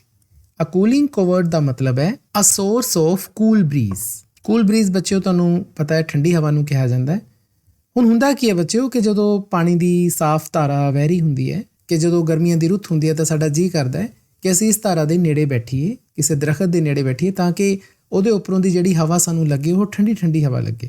ਇੱਥੇ ਇਹੀ ਗੱਲ ਕਹੀ ਗਈ ਹੈ ਕਿ ਜਿਹੜੀਆਂ ਛੋਟੀਆਂ-ਛੋਟੀਆਂ ਨਦੀਆਂ ਦੀਆਂ ਸਾਫ਼ ਧਾਰਾਵਾਂ ਹੁੰਦੀਆਂ ਨੇ ਉਹ ਸਾਡੇ ਲਈ ਠੰਡੀ ਹਵਾ ਦਾ ਸੋਮਾ ਬਣਦੀਆਂ ਨੇ ਅਤੇ ਸਾਨੂੰ ਗਰਮੀਆਂ ਦੇ ਸੀਜ਼ਨ ਦੇ ਵਿੱਚ ਆਰਾਮ ਪ੍ਰਦਾਨ ਕਰਦੀਆਂ ਨੇ। ਇਸ ਲਾਈਨ ਦੇ ਵਿੱਚ ਬੱਚਿਓ ਫਿਰ ਐਲੀਟ੍ਰੇਸ਼ਨ ਯੂਜ਼ ਹੋਈ ਹੈ। ਸੀ ਦੀ ਸਾਊਂਡ ਜੋ ਕਿ ਕ ਦੀ ਸਾਊਂਡ ਹੈ ਉਹ ਬਾਰ-ਬਾਰ ਆਈ ਹੈ, ਇਸ ਕਰਕੇ ਅਸੀਂ ਇਹ ਕਹਿ ਸਕਦੇ ਹਾਂ ਕਿ ਐਲੀਟ੍ਰੇਸ਼ਨ ਯੂਜ਼ ਹੋਈ ਹੈ ਜੀ, ਸਾਊਂਡ ਆਫ ਸੀ ਬਾਰ-ਬਾਰ ਆਈ ਹੈ ਜੀ। ਸਟੂਡੈਂਟਸ ਨੈਕਸਟ ਲਾਈਨ ਦੇ ਵਿੱਚ ਕਵੀ ਜੰਗਲ ਦੇ ਵਿੱਚ ਮੌਜੂਦ ਝਾੜੀਆਂ ਦੀ ਗੱਲ ਕਰਦਾ ਹੈ। ਇਹ ਲਾਈਨ ਹੈ ਜੀ, the mid forest brake rich with a sprinkling of fair musk rose blooms. Mid forest ਦਾ ਮਤਲਬ ਹੋ ਗਿਆ ਜੀ ਮਿਡਲ ਆਫ ਦਾ ਫੋਰੈਸਟ, ਜੰਗਲ ਦੇ ਐਨ ਵਿਚਕਾਰ, ਅਤੇ ਇੱਥੇ ਬ੍ਰੇਕ ਦਾ ਮਤਲਬ ਹੈ ਬੱਚਿਓ ਥਿਕ ਡੈਂਸ ਬੁਸ਼ਿਸ, ਘਣੀਆਂ ਝਾੜੀਆਂ ਜਿਹੜੀਆਂ ਕਿ ਫੋਰੈਸਟ ਦੇ ਬਿਲਕੁਲ ਐਨ ਵਿਚਕਾਰ ਹੁੰਦੀਆਂ ਨੇ, ਉਸ ਨੂੰ ਮਿਡ ਫੋਰੈਸਟ ਬ੍ਰੇਕ ਇੱਥੇ ਕਿਹਾ ਗਿਆ ਹੈ। ਹੁਣ ਇਹ ਜਿਹੜੀਆਂ ਝਾੜੀਆਂ ਨੇ ਜੀ ਇਹ ਭਰੀਆਂ ਪਈਆਂ ਨੇ। ਇੱਥੇ ਦੇਖੋ ਸਪ੍ਰਿੰਕਲਿੰਗ ਸ਼ਬਦ ਆਇਆ ਜੀ। ਸਪ੍ਰਿੰਕਲਿੰਗ ਦਾ ਮਤਲਬ ਹੁੰਦਾ ਹੈ ਜਿਵੇਂ ਆਪਾਂ ਸਪ੍ਰਿੰਕਲ ਕਰਦੇ ਹਾਂ ਵਾਟਰ ਧਰਤੀ ਦੇ ਉੱਪਰ, ਕਈ ਵਾਰੀ ਕਰਦੇ ਹਾਂ ਤਾਂ ਧਰਤੀ ਦੇ ਉੱਪਰ ਸਾਨੂੰ ਪਾਣੀ ਦੀਆਂ ਬੂੰਦਾਂ ਦਿਖਦੀਆਂ, ਤਾਂ ਇਹ ਜਿਹੜੀਆਂ ਝਾੜੀਆਂ ਨੇ ਜੀ ਜੋ ਕਿ ਜੰਗਲ ਦੇ ਬਿਲਕੁਲ ਐਨ ਵਿਚਕਾਰ ਮੌਜੂਦ ਨੇ, ਇਹਨਾਂ ਦੇ ਉੱਪਰ ਸਾਨੂੰ ਕੀ ਨਜ਼ਰ ਆਉਂਦੇ ਨੇ ਜੀ? Fair musk rose ਬਲੂਮਸ। ਮਸਕ ਰੋਜ਼ ਕਿਹਾ ਜਾਂਦਾ ਹੈ ਬੱਚਿਓ ਵਾਈਲਡ ਰੋਜ਼ ਨੂੰ ਜੀ, ਜਿਹੜੇ ਜੰਗਲਾਂ ਦੇ ਵਿੱਚ ਗੁਲਾਬ ਖਿੜਦੇ ਨੇ ਜੀ, ਇਹਨਾਂ ਨੂੰ ਅਸੀਂ ਵਾਈਲਡ ਰੋਜ਼ ਕਹਿੰਦੇ ਹਾਂ, ਉਹਨਾਂ ਨੂੰ ਇੱਥੇ ਮਸਕ ਰੋਜ਼ ਕਿਹਾ ਗਿਆ। ਬਲੂਮ ਦਾ ਮਤਲਬ ਉਹ ਉੱਗਦੇ ਨੇ ਜੀ ਉੱਥੇ, ਤੇ ਉਹ ਸਾਨੂੰ ਪੂਰੇ ਉਸ ਝਾੜੀਆਂ ਦੇ ਵਿੱਚ ਫੈਲੇ ਹੋਏ ਨਜ਼ਰ ਆਉਂਦੇ ਨੇ। ਇਹ ਘਣੀਆਂ ਝਾੜੀਆਂ ਵਾਈਲਡ ਰੋਜ਼ ਦੇ ਨਾਲ, ਜੰਗਲੀ ਗੁਲਾਬਾਂ ਦੇ ਨਾਲ ਪੂਰੀਆਂ ਭਰੀਆਂ ਸਾਨੂੰ ਨਜ਼ਰ ਆਉਂਦੀਆਂ ਨੇ। ਤਾਂ ਇਸ ਲਾਈਨ ਦੇ ਵਿੱਚ ਬੱਚਿਓ ਕਵੀ ਨੇ ਫਿਰ ਫਲਾਵਰਸ ਦੀ ਗੱਲ ਕੀਤੀ ਹੈ ਜੀ। ਰੋਜ਼ ਇੱਕ ਸਿੰਬਲ ਹੈ ਫਲਾਵਰਸ ਦਾ, ਜੋ ਕਿ ਦੁਨੀਆ ਦੇ ਵਿੱਚ ਮੌਜੂਦ ਹਰ ਤਰ੍ਹਾਂ ਦੇ ਫਲਾਵਰ ਨੂੰ ਰਿਪਰੈਜ਼ੈਂਟ ਕਰ ਰਿਹਾ ਹੈ। ਇਸੇ ਤਰ੍ਹਾਂ ਦੇਖੋ ਬੱਚਿਓ ਇੱਥੇ ਕਵੀ ਨੇ ਦਰਖਤਾਂ ਦੀ ਥਾਂ ਤੇ ਝਾੜੀਆਂ ਦੀ ਗੱਲ ਵੀ ਕੀਤੀ ਹੈ ਕਿ ਝਾੜੀਆਂ ਸਾਨੂੰ ਇਹਨਾਂ ਗੁਲਾਬਾਂ ਦੇ ਨਾਲ ਭਰੀਆਂ ਹੋਈਆਂ ਕਿੰਨੀਆਂ ਸੋਹਣੀਆਂ ਲੱਗਦੀਆਂ ਨੇ। ਤਾਂ ਸਟੂਡੈਂਟਸ ਪੂਰੇ ਸਟੈਂਜ਼ੇ ਦੇ ਵਿੱਚ ਕਵੀ ਨੇ ਨੇਚਰ ਦੀ ਕੋਈ ਚੀਜ਼ ਨਹੀਂ ਛੱਡੀ, ਹਰ ਇੱਕ ਚੀਜ਼ ਦੀ ਖੂਬਸੂਰਤੀ ਨੂੰ ਬਿਆਨ ਕੀਤਾ ਹੈ। ਉਸਨੇ ਇਸ ਸਟੈਂਜ਼ੇ ਦੇ ਵਿੱਚ ਦੇਖੋ ਸਨ ਦੀ ਗੱਲ ਕੀਤੀ, ਮੂਨ ਦੀ ਗੱਲ ਕੀਤੀ, ਐਨੀਮਲਸ ਦੀ ਗੱਲ ਕੀਤੀ, ਐਨੀਮਲਸ ਨੂੰ ਰਿਪਰੈਜ਼ੈਂਟ ਕਰ ਰਹੀਆਂ ਜੀ ਸ਼ੀਪਸ। ਟਰੀਜ਼ ਦੀ ਗੱਲ ਕੀਤੀ, ਉਹਨੇ ਟਰੀਜ਼ ਹਰ ਤਰ੍ਹਾਂ ਦੇ ਲਏ ਨੇ, ਓਲਡ ਵੀ ਲਏ ਨੇ, ਯੰਗ ਵੀ ਲਏ ਨੇ। ਉਸਨੇ ਰਿਵਰਸ ਦੀ ਗੱਲ ਕੀਤੀ ਕਿ ਰਿਵਰਸ ਕਿਸ ਤਰ੍ਹਾਂ ਸਾਨੂੰ ਕੂਲ ਬਰੀਜ਼ ਪ੍ਰੋਵਾਈਡ ਕਰਦੀਆਂ ਨੇ ਗਰਮੀਆਂ ਦੇ ਮੌਸਮ 'ਚ, ਅਤੇ ਇਸੇ ਤਰ੍ਹਾਂ ਉਸਨੇ ਬੁਸ਼ਿਸ ਦੀ ਵੀ ਗੱਲ ਕੀਤੀ ਹੈ ਜੀ, ਅਤੇ ਫਲਾਵਰਸ ਦੀ ਵੀ ਗੱਲ ਕੀਤੀ ਹੈ। ਫਲਾਵਰਸ ਦੇ ਵਿੱਚ ਉਸਨੇ ਡੈਫੋਡਿਲਸ ਦੀ ਗੱਲ ਕੀਤੀ ਹੈ, ਰੋਜ਼ ਦੀ ਗੱਲ ਕੀਤੀ ਹੈ। ਤਾਂ ਮੈਂ ਤੁਹਾਨੂੰ ਬੱਚਿਓ ਪੋਇਮ ਦੇ ਸ਼ੁਰੂ 'ਚ ਦੱਸਿਆ ਸੀ ਕਿ ਇਹ ਇੱਕ ਰੋਮਾਂਟਿਕ ਪੋਇਮ ਹੈ, ਤਾਂ ਇੱਥੇ ਕਵੀ ਵੱਲੋਂ ਨੇਚਰ ਪ੍ਰਤੀ ਆਪਣਾ ਰੋਮਾਂਸ ਦਿਖਾਇਆ ਗਿਆ ਹੈ ਜੀ। ਸਟੂਡੈਂਟ ਸਾਡੇ +2 ਕਲਾਸ ਇੰਗਲਿਸ਼ ਇਲੈਕਟਿਵ ਦੇ ਵਿੱਚ ਸਾਨੂੰ ਪਲੇਜ਼ ਅਤੇ ਨਾਵਲ ਦੇ ਵਿੱਚ ਆਪਸ਼ਨ ਹੈ, ਤਾਂ ਅਸੀਂ already pride and prejudice novel start ਕੀਤਾ ਹੋਇਆ ਹੈ। ਜਿਵੇਂ ਕਿ ਤੁਸੀਂ ਸਕਰੀਨ ਦੇ ਉੱਪਰ ਦੇਖ ਪਾ ਰਹੇ ਹੋ, ਮੈਂ ਆਲਰੇਡੀ ਇਸ ਦੇ ਪਹਿਲੇ 5 ਚੈਪਟਰਸ ਦੀ ਸਟੱਡੀ ਤੁਹਾਨੂੰ ਕਰਵਾ ਚੁੱਕਿਆ ਹਾਂ। ਨਾਵਲ ਦੀ ਸਟੋਰੀ ਦੀ ਸਟੱਡੀ ਕਰਦੇ ਹੋਏ ਬਹੁਤ ਸਾਰੇ ਫਰੇਜ਼ਿਸ, ਇਡੀਅਮਸ ਅਤੇ ਡਿਫਿਕਲਟ ਵਰਡਸ ਆਏ ਨੇ ਬੱਚਿਓ। ਉਹਨਾਂ ਦੇ ਮੀਨਿੰਗ ਮੈਂ ਤੁਹਾਨੂੰ ਨਾਲ ਦੀ ਨਾਲ ਸਿੰਪਲ ਇੰਗਲਿਸ਼ ਦੇ ਵਿੱਚ ਤਾਂ ਲਿਖੇ ਹੀ ਹਨ, ਅਤੇ ਨਾਲ ਹੀ ਉਹਨਾਂ ਨੂੰ ਮੈਂ ਤੁਹਾਨੂੰ ਪੰਜਾਬੀ ਦੇ ਵਿੱਚ ਵੀ ਚੰਗੀ ਤਰ੍ਹਾਂ ਐਕਸਪਲੇਨ ਕੀਤਾ ਹੈ। ਇਸ ਦੌਰਾਨ ਨਾਵਲ ਦੇ ਵਿੱਚ ਕੁਝ ਮੇਜਰ ਇਨਸੀਡੈਂਟਸ ਆਏ ਨੇ, ਉਹਨਾਂ ਇਨਸੀਡੈਂਟ ਤੇ ਬਣੇ ਹੋਏ ਮੈਂ ਤੁਹਾਨੂੰ ਐਸੇ ਟਾਈਪ ਕੁਐਸਚਨਸ ਵੀ ਸਮਝਾਏ ਨੇ। ਅਤੇ ਇਸੇ ਤਰ੍ਹਾਂ ਨੋਵਲ ਦੇ ਵਿੱਚ ਆਏ ਜਿਹੜੇ ਸਾਡੇ ਮੇਨ ਕਰੈਕਟਰਸ ਨੇ, ਜਿਵੇਂ ਕਿ ਐਲਿਜ਼ਾਬੈਥ ਬੈਨਟ ਦਾ ਕਰੈਕਟਰ ਸਕੈਚ ਆਇਆ ਹੈ, ਉਸ ਦਾ ਕਰੈਕਟਰ ਸਕੈਚ ਮੈਂ ਤੁਹਾਨੂੰ ਬਹੁਤ ਹੀ ਵਧੀਆ ਤਰੀਕੇ ਦੇ ਨਾਲ ਬੱਚਿਓ ਸਮਝਾਇਆ ਹੈ। ਇਸੇ ਤਰ੍ਹਾਂ ਨੋਵਲ ਦੇ ਇੱਕ ਹੋਰ ਮਹੱਤਵਪੂਰਨ ਪਾਤਰ ਮਿਸਟਰ ਡਾਰਸੀ ਦਾ ਕਰੈਕਟਰ ਸਕੈਚ ਵੀ ਅਸੀਂ ਬੜੇ ਹੀ ਵਧੀਆ ਤਰੀਕੇ ਨਾਲ ਪੜ੍ਹਿਆ ਹੈ। ਉਮੀਦ ਹੈ ਸਟੂਡੈਂਟਸ ਤੁਸੀਂ ਇਹ ਸਾਰੇ ਵੀਡੀਓਜ਼ ਵੀ ਜ਼ਰੂਰ ਦੇਖੇ ਹੋਣਗੇ। ਜੇਕਰ ਤੁਹਾਡਾ ਕੋਈ ਵੀ ਵੀਡੀਓ ਨੋਵਲ ਦੀ ਸੀਰੀਜ਼ ਦਾ ਮਿਸ ਹੋਇਆ ਹੈ ਤਾਂ ਮੈਂ ਤੁਹਾਨੂੰ ਨੋਵਲ ਤੇ ਬਣੀ ਹੋਈ ਪਲੇਲਿਸਟ ਦਾ ਲਿੰਕ ਸਕਰੀਨ ਦੇ ਟੌਪ ਰਾਈਟ ਕਾਰਨਰ ਦੇ ਉੱਪਰ ਸ਼ੇਅਰ ਕਰ ਰਿਹਾ ਹਾਂ, ਜਿਸ ਤੇ ਜਾ ਕੇ ਤੁਸੀਂ ਇਹ ਨੋਵਲ ਦੇ ਮੇਰੇ ਦੁਆਰਾ ਬਣਾਏ ਹੋਏ ਸਾਰੇ ਵੀਡੀਓਜ਼ ਦੇਖ ਸਕਦੇ। ਸਟੂਡੈਂਟਸ ਲਾਸਟ ਲਾਈਨਸ ਕਰਦੇ ਹਾਂ ਜੀ ਪੋਇਮ ਦੀਆਂ। ਇਹ ਜਿਹੜੀਆਂ ਲਾਸਟ ਲਾਈਨਸ ਹੈ ਨਾ, ਮੈਂ ਤੁਹਾਨੂੰ ਪਹਿਲਾਂ ਵੀ ਦੱਸਿਆ ਸੀ, ਇਹਨਾਂ ਲਾਈਨਸ ਦੇ ਵਿੱਚ ਜੌਨ ਕੀਟਸ ਨੇ ਇਹ ਗੱਲ ਦੱਸੀ ਹੈ ਕਿ ਨੇਚਰ ਕਿੰਨੀ ਪਾਵਰਫੁਲ ਹੈ। ਦੇਖੋ ਹੁਣ ਤੱਕ ਕਵੀ ਨੇ ਉਹ ਸਾਰੀਆਂ ਚੀਜ਼ਾਂ ਦੀ ਬਿਊਟੀ ਬਾਰੇ, ਉਹਨਾਂ ਦੀ ਸ਼ਾਨ ਬਾਰੇ ਜ਼ਿਕਰ ਕੀਤਾ ਹੈ ਜੋ ਕਿ ਸਾਨੂੰ ਦਿਖਦੀਆਂ ਨੇ। ਸਾਨੂੰ ਪਹਾੜ ਦਿਖਦੇ ਨੇ, ਸਾਨੂੰ ਨਦੀਆਂ ਦਿਖਦੀਆਂ ਨੇ, ਸਾਨੂੰ ਫਲਾਵਰਸ ਦਿਖਦੇ ਨੇ, ਟਰੀਜ਼ ਦਿਖਦੇ ਨੇ, ਅਤੇ ਇਹਨਾਂ ਸਾਰੀਆਂ ਚੀਜ਼ਾਂ ਦੀ ਬੱਚਿਓ ਪ੍ਰੈਜ਼ੈਂਸ ਹੈ ਸਾਡੀਆਂ ਅੱਖਾਂ ਦੇ ਸਾਹਮਣੇ, ਅਸੀਂ ਉਹਨਾਂ ਨੂੰ ਦੇਖ ਸਕਦੇ ਹਾਂ। ਲੇਕਿਨ ਇਸ ਸਟੈਂਜ਼ੇ ਦੇ ਵਿੱਚ ਕਵੀ ਨੇ ਜਿਹੜੀਆਂ ਚੀਜ਼ਾਂ ਨੂੰ ਅਸੀਂ ਦੇਖ ਨਹੀਂ ਸਕਦੇ ਜਾਂ ਜਿਹੜੀਆਂ ਚੀਜ਼ਾਂ ਦੀ ਹੁਣ ਸਾਡੇ ਸਾਹਮਣੇ ਪ੍ਰੈਜ਼ੈਂਸ ਨਹੀਂ ਹੈ, ਹੋਂਦ ਨਹੀਂ ਹੈ, ਲੇਕਿਨ ਉਹ ਫਿਰ ਵੀ ਅਸੀਂ ਫੀਲ ਕਰ ਸਕਦੇ ਹਾਂ, ਉਹਨਾਂ 'ਚ ਵੀ ਬਿਊਟੀ ਹੁੰਦੀ ਹੈ। ਇਸ ਗੱਲ ਦਾ ਜ਼ਿਕਰ ਕਵੀ ਨੇ ਕੀਤਾ ਹੈ। ਲਾਈਨ ਪੜ੍ਹਦੇ ਹਾਂ ਜੀ, ਫਿਰ ਜ਼ਿਆਦਾ ਕਲੀਅਰ ਹੋਏਗੀ। And such too is the grandeur of the dooms we have imagine for the mighty dead. ਇਹ ਦੋਨੇ ਲਾਈਨਾਂ ਇੱਕ ਦੂਜੇ ਦੇ ਨਾਲ ਇੰਟਰਕਨੈਕਟ ਨੇ, ਤਾਂ ਸਾਨੂੰ ਇਹਨਾਂ ਦੋਨਾਂ ਲਾਈਨਾਂ ਦਾ ਮਤਲਬ ਸਮਝ ਆਏਗਾ। ਇੱਥੇ ਬੱਚਿਓ ਗ੍ਰੈਂਜਰ ਦਾ ਮਤਲਬ ਹੈ, ਜਿਸ ਨੂੰ ਅਸੀਂ ਪੰਜਾਬੀ 'ਚ ਤਾਂ ਸ਼ਾਨ ਕਹਿ ਦਿੰਦੇ ਹਾਂ, ਲੇਕਿਨ ਅਸੀਂ ਇਸ ਦੇ ਇੰਗਲਿਸ਼ 'ਚ ਮੀਨਿੰਗ ਲਿਖ ਸਕਦੇ ਹਾਂ ਗਲੋਰੀ, ਇੰਪ੍ਰੈਸਿਵਨੈਸ, ਜਾਂ ਅਸੀਂ ਇਸ ਨੂੰ ਸਪਲੈਂਡਰ ਵੀ ਲਿਖ ਸਕਦੇ ਹਾਂ। ਇਹ ਸਾਰੇ ਸਿਨੋਨਿਮਸ ਨੇ ਜੀ, ਇਹਨਾਂ ਦੇ ਸਾਰਿਆਂ ਦਾ ਮਤਲਬ ਹੈ ਸ਼ਾਨ। ਕਹਿੰਦੇ ਜਿਹੜੀ ਚੀਜ਼ਾਂ ਦੀ ਡੈਥ ਹੋ ਚੁੱਕੀ ਹੈ, ਇੱਥੇ ਡੂਮਸ ਦਾ ਮਤਲਬ ਹੈ ਬੱਚਿਓ ਡੈਥ, ਜਾਂ ਤੁਸੀਂ ਇਸ ਨੂੰ ਡਿਸਟਰਕਸ਼ਨ ਵੀ ਕਹਿ ਸਕਦੇ ਹੋ, ਤਬਾਹੀ। ਕਿ ਜਿਹੜੀਆਂ ਚੀਜ਼ਾਂ ਦੀ ਡੈਥ ਹੋ ਚੁੱਕੀ, ਖਤਮ ਹੋ ਚੁੱਕੀਆਂ, ਉਹਨਾਂ ਖਤਮ ਹੋਈਆਂ ਚੀਜ਼ਾਂ ਦੀ ਸ਼ਾਨ 'ਚ ਵੀ ਸਾਨੂੰ ਬਿਊਟੀ ਨਜ਼ਰ ਆਉਂਦੀ ਹੈ। ਇੱਥੇ ਕਵੀ ਇਹ ਕਹਿਣਾ ਚਾਹੁੰਦਾ ਹੈ। ਗ੍ਰੈਂਜਰ ਆਫ ਦਾ ਡੂਮਸ ਦਾ ਮਤਲਬ ਅਸੀਂ ਇਕੱਠੇ ਤੌਰ ਤੇ ਜੇ ਲਿਖੀਏ ਤਾਂ ਇਹ ਬਣੇਗਾ presence of joy in sadness. Naturally ਬੱਚਿਓ ਜਦੋਂ ਕੋਈ ਪਰਸਨ ਦੀ ਡੈਥ ਹੋ ਜਾਂਦੀ ਹੈ ਤਾਂ ਉਦੋਂ ਸੈਡਨੈਸ ਵਾਲੀ ਗੱਲ ਹੀ ਹੁੰਦੀ ਹੈ, ਲੇਕਿਨ ਉਹਦੇ ਵਿੱਚ ਵੀ ਜੋਏ ਸਾਨੂੰ ਨਜ਼ਰ ਆਉਂਦਾ। ਹੁਣ ਇਹ ਕਿਵੇਂ ਨਜ਼ਰ ਆਉਂਦਾ ਹੈ, ਇਸ ਦਾ ਪਤਾ ਸਾਨੂੰ ਅਗਲੀਆਂ ਦੋ ਲਾਈਨਾਂ 'ਚ ਪਤਾ ਚੱਲਦਾ ਹੈ। We have imagine for the mighty dead. ਇੱਥੇ ਮਾਈਟੀ ਡੈਡ ਕਿਸ ਨੂੰ ਕਿਹਾ ਗਿਆ? ਐਕਚੁਅਲੀ ਮਾਈਟੀ ਡੈਡ ਇੱਥੇ ਮੈਟਾਫੋਰ ਦੇ ਤੌਰ ਤੇ ਯੂਜ਼ ਹੋਇਆ ਹੈ। ਮਾਈਟੀ ਦਾ ਮਤਲਬ ਪੰਜਾਬੀ ਸ਼ਕਤੀਸ਼ਾਲੀ ਹੁੰਦਾ ਹੈ, ਡੈਡ ਦਾ ਮਤਲਬ ਉਹੀ ਜੋ ਚੀਜ਼ ਮਰੀ ਹੋਈ ਹੈ। ਹੁਣ ਸ਼ਕਤੀਸ਼ਾਲੀ ਮਰੀ ਹੋਈ ਚੀਜ਼ ਕਿਸ ਨੂੰ ਕਿਹਾ ਗਿਆ ਹੈ ਜੀ? ਇਹ ਉਹਨਾਂ ਲੋਕਾਂ ਨੂੰ ਕਿਹਾ ਗਿਆ ਹੈ ਜੀ, ਉਹਨਾਂ ਨੇਕ ਦਿਲ ਇਨਸਾਨਾਂ ਨੂੰ ਕਿਹਾ ਗਿਆ ਜਿਨ੍ਹਾਂ ਨੇ ਆਪਣੀਆਂ ਜਾਨਾਂ ਬਾਕੀ ਲੋਕਾਂ ਦੇ ਲਈ ਵਾਰ ਦਿੱਤੀਆਂ ਨੇ। ਸਾਡੇ ਇਤਿਹਾਸ ਵਿੱਚ ਬੱਚਿਓ ਬਹੁਤ ਸਾਰੇ ਪਰਸਨਸ ਐਸੇ ਹੋਏ ਨੇ ਜਿਨ੍ਹਾਂ ਨੇ ਆਪਣੇ ਦੇਸ਼ਾਂ ਦੇ ਲਈ, ਆਪਣੀ ਕੌਮ ਦੇ ਲਈ, ਆਪਣੇ ਲੋਕਾਂ ਦੇ ਲਈ ਜਾਨਾਂ ਵਾਰੀਆਂ ਨੇ। ਉਹਨਾਂ ਲੋਕਾਂ ਨੂੰ ਹੀ ਮਾਈਟੀ ਡੈਡ ਕਿਹਾ ਗਿਆ ਹੈ। ਤਾਂ ਅਸੀਂ ਮਾਈਟੀ ਡੈਡ ਕਿਹਨਾਂ ਨੂੰ ਕਹਾਂਗੇ ਜੀ? Famous persons who have died for a noble cause. ਬਹੁਤ ਹੀ ਪ੍ਰਸਿੱਧ ਪਰਸਨਸ ਜਿਹੜੇ ਕਿ ਕਿਸੇ ਨੇਕ ਕੰਮ ਦੇ ਲਈ ਸ਼ਹੀਦ ਹੋਏ ਨੇ ਜਾਂ ਉਹਨਾਂ ਨੇ ਆਪਣੀਆਂ ਜਾਨਾਂ ਵਾਰੀਆਂ ਨੇ। ਯਾਦ ਕਰੋ ਬੱਚਿਓ, ਨੇਕ ਦਿਲ ਇਨਸਾਨਾਂ ਦੀ ਗੱਲ ਪਹਿਲਾਂ ਵੀ ਆਈ ਸੀ ਕਿ ਅੱਜ ਕੱਲ੍ਹ ਸਾਨੂੰ ਨੇਕ ਦਿਲ ਇਨਸਾਨ ਘੱਟ ਨਜ਼ਰ ਆਉਂਦੇ ਨੇ। ਇਹ ਮਾਈਟੀ ਡੈਡ ਵੀ ਉਹਨਾਂ ਵੱਲ ਹੀ ਇਸ਼ਾਰਾ ਕਰ ਰਹੀ ਹੈ। ਅੱਗੇ ਕਵੀ ਕਹਿੰਦੇ ਜੀ, all lovely tales that we have heard or read। Tales ਦਾ ਮਤਲਬ ਬੱਚਿਓ ਕਹਾਣੀਆਂ ਹੁੰਦੀਆਂ ਨੇ, ਸਟੋਰੀਜ਼। ਹੁਣ ਇਹਨਾਂ ਮਾਈਟੀ ਡੈਡ, ਇਹਨਾਂ ਫੇਮਸ ਪਰਸਨ ਜਿਨ੍ਹਾਂ ਨੇ ਕਿ ਕਿਸੇ ਨੋਬਲ ਕੋਜ਼ ਦੇ ਲਈ ਆਪਣੀਆਂ ਜਾਨਾਂ ਵਾਰੀਆਂ ਨੇ, ਇਹਨਾਂ ਦੀਆਂ ਕਹਾਣੀਆਂ ਸਾਨੇ ਜਾਂ ਤਾਂ ਪੜ੍ਹੀਆਂ ਨੇ ਜਾਂ ਸੁਣੀਆਂ ਨੇ। ਹੁਣ ਬੱਚਿਓ ਸਾਨੇ ਇਹ ਕਹਾਣੀਆਂ ਕਿਹਨਾਂ ਤੋਂ ਸੁਣੀਆਂ ਨੇ? ਸਾਨੇ ਇਹ ਆਪਣੀਆਂ ਕਹਾਣੀਆਂ ਫਾਦਰਸ ਤੋਂ ਸੁਣੀਆਂ ਨੇ। ਸਾਡੇ ਫਾਦਰਸ ਨੇ ਕਹਾਣੀਆਂ ਸਾਡੇ ਫੋਰ ਫਾਦਰਸ ਤੋਂ ਸੁਣੀਆਂ ਨੇ, ਤਾਂ ਇਹ ਪੀੜ੍ਹੀ ਦਰ ਪੀੜ੍ਹੀ ਕਹਾਣੀਆਂ ਚੱਲਦੀਆਂ ਆ ਰਹੀਆਂ ਨੇ। ਸਾਡੇ ਤੋਂ ਇਹ ਕਹਾਣੀਆਂ ਸਾਡੇ ਅੱਗੇ ਬੱਚਿਆਂ ਤੱਕ ਜਾਣਗੀਆਂ। ਇੱਥੇ ਕਵੀ ਇਹੀ ਗੱਲ ਕਹਿ ਰਹੇ ਹੈ ਕਿ ਇਹਨਾਂ ਸਾਰੇ ਬਹਾਦਰ ਸੂਰਮਿਆਂ ਦੀਆਂ ਕਹਾਣੀਆਂ ਜਿਹੜੀਆਂ ਨੇ, ਇਹਨਾਂ ਦੇ ਵਿੱਚ ਵੀ ਇੱਕ ਬਿਊਟੀ ਹੈ ਜੋ ਕਿ ਕਦੇ ਮਰਦੀ ਨਹੀਂ ਹੈ। ਇਹ ਵੀ ਚੱਲਦੀ ਜਾ ਰਹੀ ਹੈ, ਪੀੜ੍ਹੀ ਦਰ ਪੀੜ੍ਹੀ ਇਹ ਸੁਣਾਈ ਜਾ ਰਹੀ ਹੈ, ਪੜ੍ਹੀ ਜਾ ਰਹੀ ਹੈ। ਇੱਥੇ ਜਿਹੜਾ ਬੱਚਿਓ ਮਾਈਟੀ ਡੈਡ ਹੈ ਨਾ, ਜਿਵੇਂ ਕਿ ਮੈਂ ਤੁਹਾਨੂੰ ਪਹਿਲਾਂ ਦੱਸਿਆ ਹੈ ਕਿ ਮੈਟਾਫੋਰ ਦੇ ਤੌਰ ਤੇ ਯੂਜ਼ ਹੋਇਆ ਹੈ। ਇਹ ਮੈਟਾਫੋਰ ਕਿਸ ਦੇ ਲਈ ਯੂਜ਼ ਹੋਇਆ? ਇਹ ਉਹਨਾਂ ਸਾਰੇ ਲੋਕਾਂ ਦੇ ਲਈ ਯੂਜ਼ ਹੋਇਆ ਜਿਹੜੇ ਕਿ ਸਾਡੇ ਇਤਿਹਾਸ ਦੇ ਵਿੱਚ ਅਮਰ ਹੋ ਗਏ। ਉਹ ਕਦੇ ਮਰੇ ਨਹੀਂ ਹਨ, ਅੱਜ ਵੀ ਜਿਉਂਦੇ ਨੇ। ਅੱਜ ਵੀ ਉਹਨਾਂ ਦੇ ਆਈਡੀਆਜ਼, ਉਹਨਾਂ ਦੇ ਵਿਚਾਰ ਜੀਵਿਤ ਨੇ। ਚਾਹੇ ਉਹ ਸਾਡੇ ਦਰਮਿਆਨ ਨਹੀਂ ਹਨ, ਲੇਕਿਨ ਉਹਨਾਂ ਨੇ ਇੱਕ ਅਜਿਹੀ ਲੈਗੇਸੀ ਛੱਡੀ ਹੈ, ਇੱਕ ਅਜਿਹੀ ਛਾਪ ਛੱਡੀ ਹੈ ਸਾਡੇ ਤੇ, ਜੋ ਕਿ ਕਦੇ ਮਿਟੀ ਨਹੀਂ ਸਕਦੀ। ਜਿਵੇਂ ਕਿ ਬੱਚੇ ਮੈਂ ਤੁਹਾਨੂੰ ਦੱਸਿਆ ਕਿ mighty dead as a metaphor use ਹੋਇਆ, ਤਾਂ ਇੱਥੇ ਇੱਕ ਐਲੀਟ੍ਰੇਸ਼ਨ ਵੀ ਯੂਜ਼ ਹੋਈ ਹੈ। ਤੁਸੀਂ ਦੇਖਿਆ ਹੋਏਗਾ ਹੈਵ ਹਰਡ, ਤਾਂ ਇੱਥੇ ਐਚ ਦੀ ਆਵਾਜ਼ ਬਾਰ-ਬਾਰ ਆ ਰਹੀ ਹੈ, ਤਾਂ ਅਸੀਂ ਕਹਿ ਸਕਦੇ ਹਾਂ ਕਿ ਐਲੀਟ੍ਰੇਸ਼ਨ ਯੂਜ਼ ਹੋਈ ਹੈ ਜੀ ਆਫ ਸਾਊਂਡ ਐਚ। ਇੱਥੇ ਕਵੀ ਨੇ ਇਹ ਸਾਰੇ ਲੋਕਾਂ ਦੀਆਂ ਕਹਾਣੀਆਂ ਨੂੰ ਲਵਲੀ ਟੇਲਸ ਕਿਹਾ ਹੈ। ਤਾਂ ਲਵਲੀ ਦਾ ਮਤਲਬ ਇੱਥੇ ਫੇਰ ਬਿਊਟੀਫੁਲ ਤੋਂ ਹੈ, ਸੁੰਦਰਤਾ ਤੋਂ ਹੈ। ਇਹ ਉਹੀ ਬਿਊਟੀ ਹੈ ਬੱਚਿਓ ਜਿਸ ਦਾ ਜ਼ਿਕਰ ਕਵੀ ਨੇ ਸ਼ੁਰੂਆਤ 'ਚ ਕੀਤਾ ਸੀ ਕਿ ਬਿਊਟੀ ਕਦੇ ਮਰ ਹੀ ਨਹੀਂ ਸਕਦੀ, ਇਹ ਤਾਂ ਹਮੇਸ਼ਾ ਵੱਧਦੀ ਰਹਿੰਦੀ ਹੈ। ਨੈਕਸਟ 2 ਲਾਈਨਸ ਬੱਚਿਓ ਇਹੀ ਗੱਲ ਕਵੀ ਫੇਰ ਰਿਪੀਟ ਕਰਦਾ ਹੈ ਕਿ ਸੁੰਦਰਤਾ ਜੋ ਸਾਨੂੰ ਪਰਮਾਤਮਾ ਨੇ ਪ੍ਰਦਾਨ ਕੀਤੀ ਹੈ ਇਹ ਕਦੇ ਖਤਮ ਹੋ ਹੀ ਨਹੀਂ ਸਕਦੀ। ਚਾਹੇ ਇਨਸਾਨਾਂ ਦੀ ਲਾਈਫ ਖਤਮ ਹੁੰਦੀ ਹੈ ਪਰੰਤੂ ਉਹਨਾਂ ਦੇ ਕੀਤੇ ਹੋਏ ਚੰਗੇ ਕੰਮ ਹਮੇਸ਼ਾ ਯਾਦ ਰੱਖੇ ਜਾਂਦੇ ਨੇ, ਉਹ ਕਦੇ ਖਤਮ ਨਹੀਂ ਹੁੰਦੇ। ਇਸੇ ਤਰ੍ਹਾਂ ਪਰਮਾਤਮਾ ਦੀਆਂ ਉਹ ਸਾਰੀਆਂ ਨਿਆਮਤਾਂ, ਕੁਦਰਤ ਦੀਆਂ ਉਹ ਸਾਰੀਆਂ ਨਿਆਮਤਾਂ ਕਦੇ ਖਤਮ ਨਹੀਂ ਹੁੰਦੀਆਂ, ਸਾਨੂੰ ਹਮੇਸ਼ਾ ਆਨੰਦ ਪ੍ਰਦਾਨ ਕਰਦੀਆਂ ਰਹਿੰਦੀਆਂ ਨੇ। ਤਾਂ ਲਾਈਨਸ ਨੇ ਜੀ ਕਿ an endless fountain of immortal drink pouring onto us from the heavens brink।